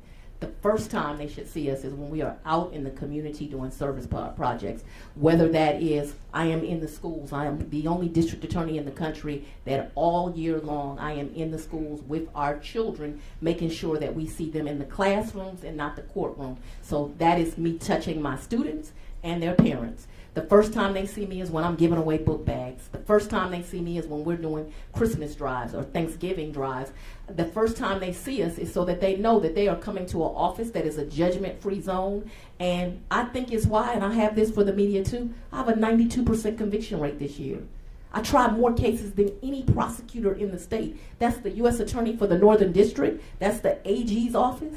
My office is doing this work. We are keeping the community safe. Because I know y'all won't believe me. I brought a report here from the Atlanta Police Foundation talking about how crime is down in our community. And it's not the district attorney's office alone. It is the district attorney's office combined with the law enforcement in this community. See, I care about the police. So I don't excuse that an officer got killed on January the 6th. To me, it's a problem. The question was, as a public prosecutor, why would media coverage be relevant to your role? And I answered it. I don't know that you did, and I want to clarify, because I think what you answered was why public relations are important to your role, and people seeing you before they get locked up and all that stuff you referenced, which I think is valid. My question is, there are multiple emails that are tracking in concurrency with your work in the election interference case. With my concurrency in work, period. That's the word that you think is important. I've answered the question. It's asked and answered. We should move on. The question that I'm asking you is not, why are you doing public relations? I'm asking you, why are you tracking the dollar value of your name and your title? And she has told you she does not know the report. She has told you that she has heard it discussed, but she does not know the details. She has told you that it's important to get a message out. And if that's not been asked and answered, I don't know what is. Governor, I certainly understand. I'm not asking about the outbound messaging. I'm asking about the inbound tracking of the dollar value. If you believe that we've covered that, we'll move on. This is the first payment for critical mention. It's a yearly subscription of $10,000. You told me earlier you've never seen a payment voucher form from Fulton County, so I would assume you've never seen what's on the bottom right. Is that correct? I don't think we should assume, but you'd actually be correct. Okay. I'm assuming that your testimony was correct earlier, and I'm tying it together to right now. The second time that critical mention was used, and we talked earlier about funds and accounts. This check was used to pay critical mention for their 2022 contract. Have you seen this check before? Have I seen the check? Yes, ma'am. No. Okay. What account is this from? It was a Fulton County account. One of the accounts Paul left, so I can't answer you what account it's from. Whatever bank that's from, that's the account it's from. Just to clarify, you're saying Paul, you're referencing former District Attorney Howard? Yes, and you were absolutely correct. Former District Attorney, I believe it's from one of those accounts. But that's actually speculation too, but I assume that's what it's from. Do you know how your name got on an account that was formerly used by District Attorney Howard? Absolutely. At the beginning of my tenure, I had to go and switch names from that DA to this DA. And part of that changing of names was changing this bank account? Correct. Okay. What is the source of funds for this bank account? I know when we talked earlier, you referenced essentially you get everything over the county, you don't have your own credit card, you don't have your own accounts. I want to clarify what this account is. It was accounts that Paul left. There were a couple of them. At the beginning of my term, we put our name on those accounts. Me and District Attorney Howard did not have a conversation. He went to the bank, then I went to the bank, and we used it for things for the office. We've been audited 50 million times, so it's in some audit. There's no DA that's been audited as much as me. Do you know how much money was in that account when you... I can't recall any of those facts. Do you know if you've allocated any additional funds in the time that you've been DA into this account? I do not believe so.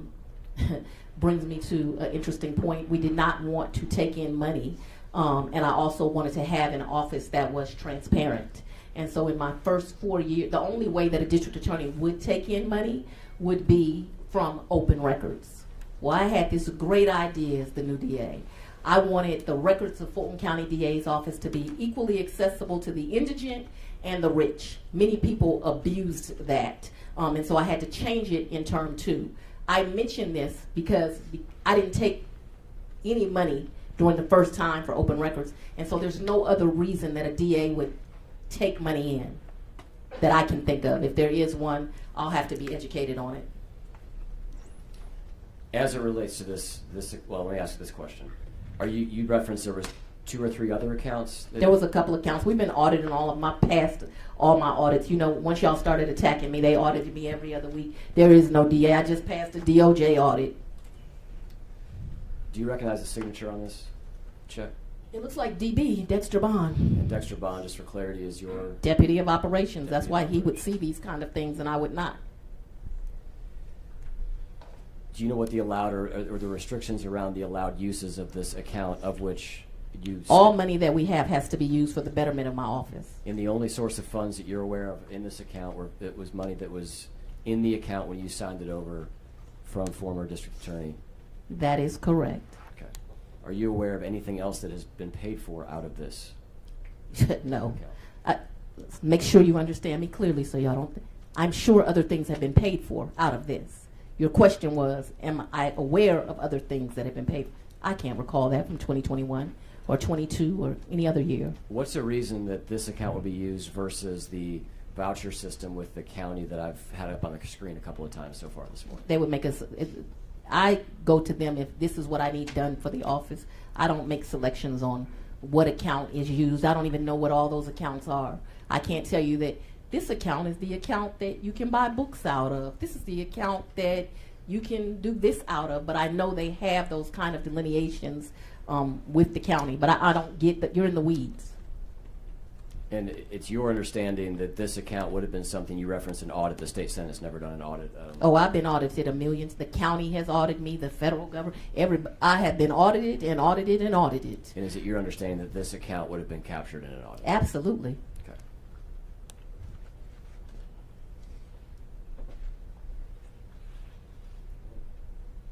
I was asking you earlier about essentially what I'm just going to colloquially refer to as side work that is done by full-time staff within your office, and I believe that you told me essentially you're not micromanaging. There's no prohibition on side work. Is that correct?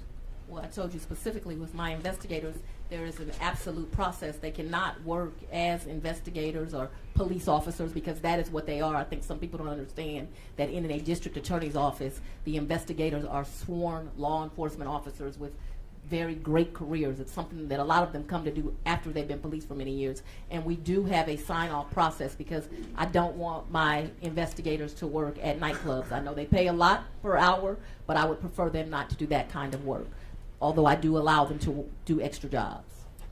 Most recently, as it relates to I will call it the larger story of the case recently, that was a ruling relative to an appearance of impropriety on this case.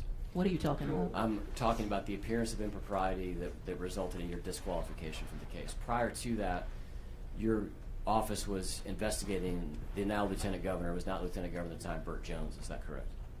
Well, wait. I don't understand the question. I don't understand the question.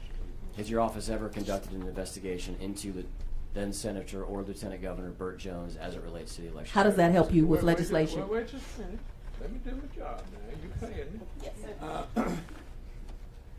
Don't answer it as part of the deliberative process and returning and investigating, returning, and indicting. Is it not a matter of public record, Governor? Well, then why are you asking? I'm If it's laying, a matter of I'm laying a public record, foundation. why are you asking? I'm laying a foundation, as you would call it. Well, why don't you skip along to the question? We're getting there.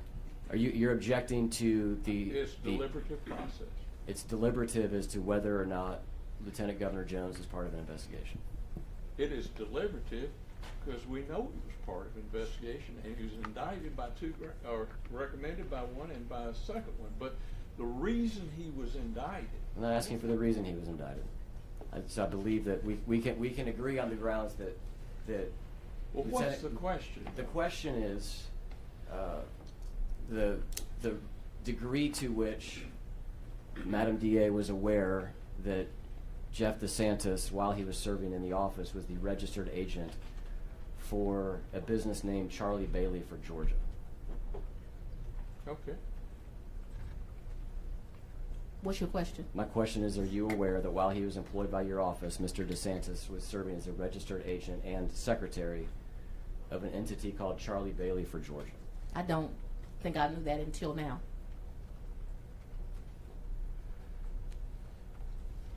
But Charlie Bailey, who's now head of the Democratic Party, I consider a great personal friend. I heard that he was maybe in the Capitol today. I'll not have the opportunity to meet him yet. He's a former DA, too, former assistant DA. Prosecutes real criminals. Are you aware of any work that Mr. DeSantis did on Mr. Bailey's campaign? Nope. When he ran for lieutenant governor, or for, I believe this was for attorney general. I'm not aware. Are you aware of general campaign work that Mr. DeSantis is involved in? I don't know. Am I aware that he's ever been involved in campaign? While he's been working for your office, I'll clarify that. No, I'm not sure that I do know that he's working for campaigns while employed for the office, but I certainly know that in a prior life that he did work on campaigns. He's like, you know, as we get older, we tell war stories. Let me ask you, what was the date on that? I can't see. Well, it varies, Governor. It says 2/1/2018, which would have been long before I was there, but then it says last annual registration year 2022. So I'm not sure at what point Mr. DeSantis did this. I'm not sure it tells what it purports to tell, but it's on the screen. Well, he's a registered agent. Anybody can be a registered agent, not be Well, the secretary as well is what I was asking about, which is the Yeah. role of an officer. The officer information is noted there at the bottom. Did you say you were a supporter of Mr. Bailey when he ran for attorney general? I said that Mr. Bailey was a friend. I think that was a cute little question you asked. But what I said was that he was a good friend. He used to be an assistant district attorney that reported to me when he was a younger lawyer. I was his supervisor. If you know Attorney Bailey, he's a white male, probably around 40 years old now. And I just adore him and his family. So you don't recall if you supported him for attorney general? I would support Mr. Bailey in anything he does. He has great integrity. Anything he wants to do, I'm here to support him. So you did support him when he ran for attorney general? Well, I didn't. She didn't say that. I'm trying to get to the core of the question here. Well, and tell me how we're investigating now because of this. I mean, if that's not beyond the scope, who are you for? Well, we know that Mr. Bailey that there was a finding of conflict in this case, specifically relative to Mr. Bailey. I'm sure that part of that may have been to the campaign contributions that were made on behalf of the DA to Mr. Bailey, which is now on the screen. There was a fundraiser, I believe, that was the acute conflict that the judge recognized, and so that's what we're getting into. This is directly applicable to this case. I don't find it relevant. But he's a friend, and I gave him some money when he was running. And he used to work for me, if that means anything, and I gave him some money. And I'm asking people to give Tanya Miller for Georgia some money so we can get a good attorney general in here. Not a corrupt one that puts false things on screen. So Mr. Jones was a candidate for lieutenant governor, is that correct? It should be noted at the time of that ruling, which I still find to be ridiculous. Mr. Bailey was not running against Mr. Jones. He was running against Kwanzaa, and I can't remember his name. It was a Democratic race. But the ruling was found. I take exception with many of that judge's actions. But, you know, I'll leave that for another day. At the time of the fundraiser that you did, it was in a primary, and you knew that whoever That's was in the primary a great runoff. point. It was a primary. It was not a general. He was not running against Burt Jones. That was a fabrication of facts. He was running against Kwanzaa Hall. His name just came to me. You get older and you forget things, but he was running against Kwanzaa Hall, and I did a fundraiser for him. That is absolutely correct. And he need to give me some money back, $2,500. I need a contribution. Mr. Jones moved to have you disqualified from the investigation based on your fundraiser. Is that correct? Yes, and that's something else that I'd like y'all to take up as a legislative body. I think that when judges rule on things that are directly in the favor of legislatures, we should have a bar of when they can be appointed to the next bench. Because I'm watching a lot of judges in my career do things in an effort to kind of say, pick me, get promoted. And I think that it would be some good legislation of this body and of the legislature to say that if a judge directly rules on something in the favor of any legislature, it should bar them from being promoted. That'd be some legislation, since y'all want some help with legislation. Then Judge McBurney granted the motion to Mr. Jones to have you disqualified. Is that correct? Correct. And then surprise, surprise, Scandalakis dismissed the case. We're going to get to Scandalakis in just a second, but Judge McBurney said that it was, quote, a plain and actual and untenable conflict. Is that correct? He did. He described it, I believe, in oral commentary and stated that he regarded the optics were horrific, described it as a what were you thinking moment. The left and then insurgent ultimately- described McBurney as unethical. We're going to talk about, people pontificating. Is that what we're doing here? I'm just laying. We're going through the just fact telling you some pattern history. of this case. And then, as you referenced, Mr. Peter Scandalakis, as head of PAC, continued the investigation after you were disqualified. He concluded the investigation did not further warrant further action after interviewing Mr. Jones 4 times and reading your entire file, among other things. Did you give your entire file? Mr. Scandalakis has never read our entire file. When he just dismissed his case, there's no way that he read the entire file. There's no way that he reviewed all the evidence. It's no way that he interviewed witnesses. But as Counsel set up, shitting and grinning in front of the media saying, oh, we know this case going to be dismissed. I bet you do. Are you familiar with a company called Canal Media Partners? It's my fundraiser. I think that's the name of my fundraisers. No. Canal Media Partners is who I pay to do filming or something. It's somebody I pay.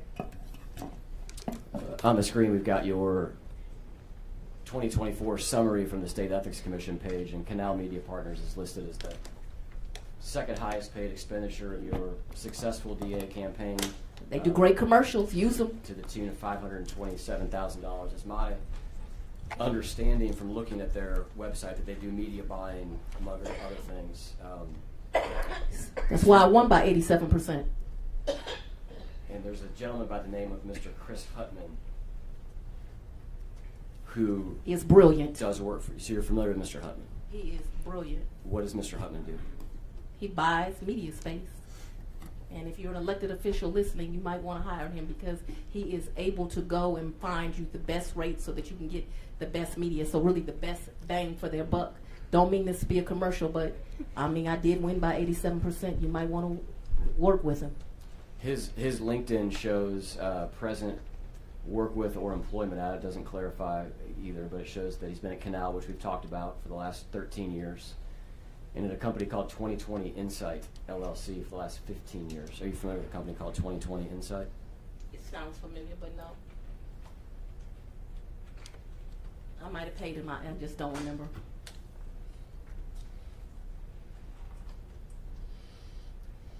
According to 2020 Insight's current website, it is a partnership between, they don't say partnership here, but this states under their Who Are We, it lists Mr. Jeff DeSantis and Chris Hutman, Mr. DeSantis being the same one that serves in your office, and Mr. Hutman being the gentleman that we just talked about that you referenced. I don't know that he currently still works with him, but we could have got to that question 3 questions ago. I know at one point they worked with each other. The website for saying that Mr. DeSantis is there is current, but it's your testimony today that you don't know whether he does work with 2020 Insight before. I don't know that he actually continues to work with them, but I certainly know that in the past that he worked with them. Is it your understanding that Mr. DeSantis and Mr. Hutman were business partners? I really don't know what their professional relationship was, so I don't want to speculate. I will tell you this, the governor talked about old men having to go to the bathroom. 54-year-old women do as well, so we don't have to get me to a bathroom break. We'll take 5. Thank you.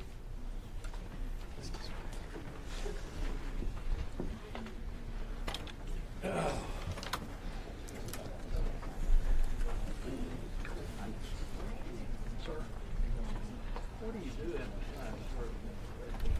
Raising a 6-year-old daughter. Randy? My wife. Yeah. 6-year-old daughter? I've got a 33-year-old daughter, a 32-year-old son, a 31-year-old son, and a 6-year-old. So start now. You're gonna be the oldest man at the PTA meeting. Well, I told him if I attend my youngest daughter's funeral, it may be an 8x10 frame. I don't know if the doors are ready to go that long. Hey, sweetheart. How you doing? Oh, I am. She's an angel. I hear you.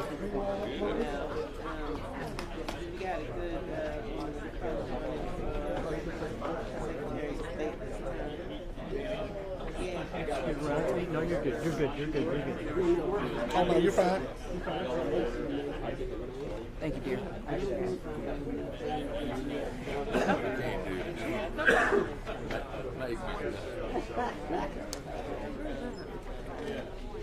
don't know. When we gonna go eat? That's all I wanna know.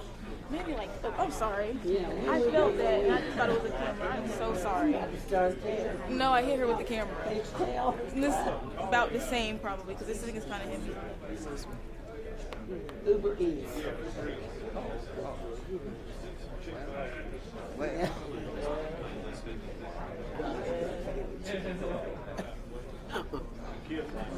Oh yeah, now I ordered 3 big things at Christmas time. Started when my grandkids were small, and I still do it when the oldest is 21. And it was for Christmas when we had all our Christmas gifts. Oh yeah. Well now that's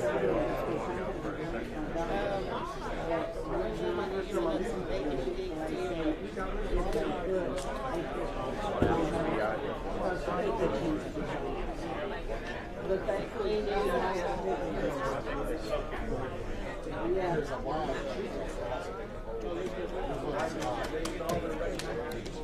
Excuse me. Let me get on back here and find the garbage.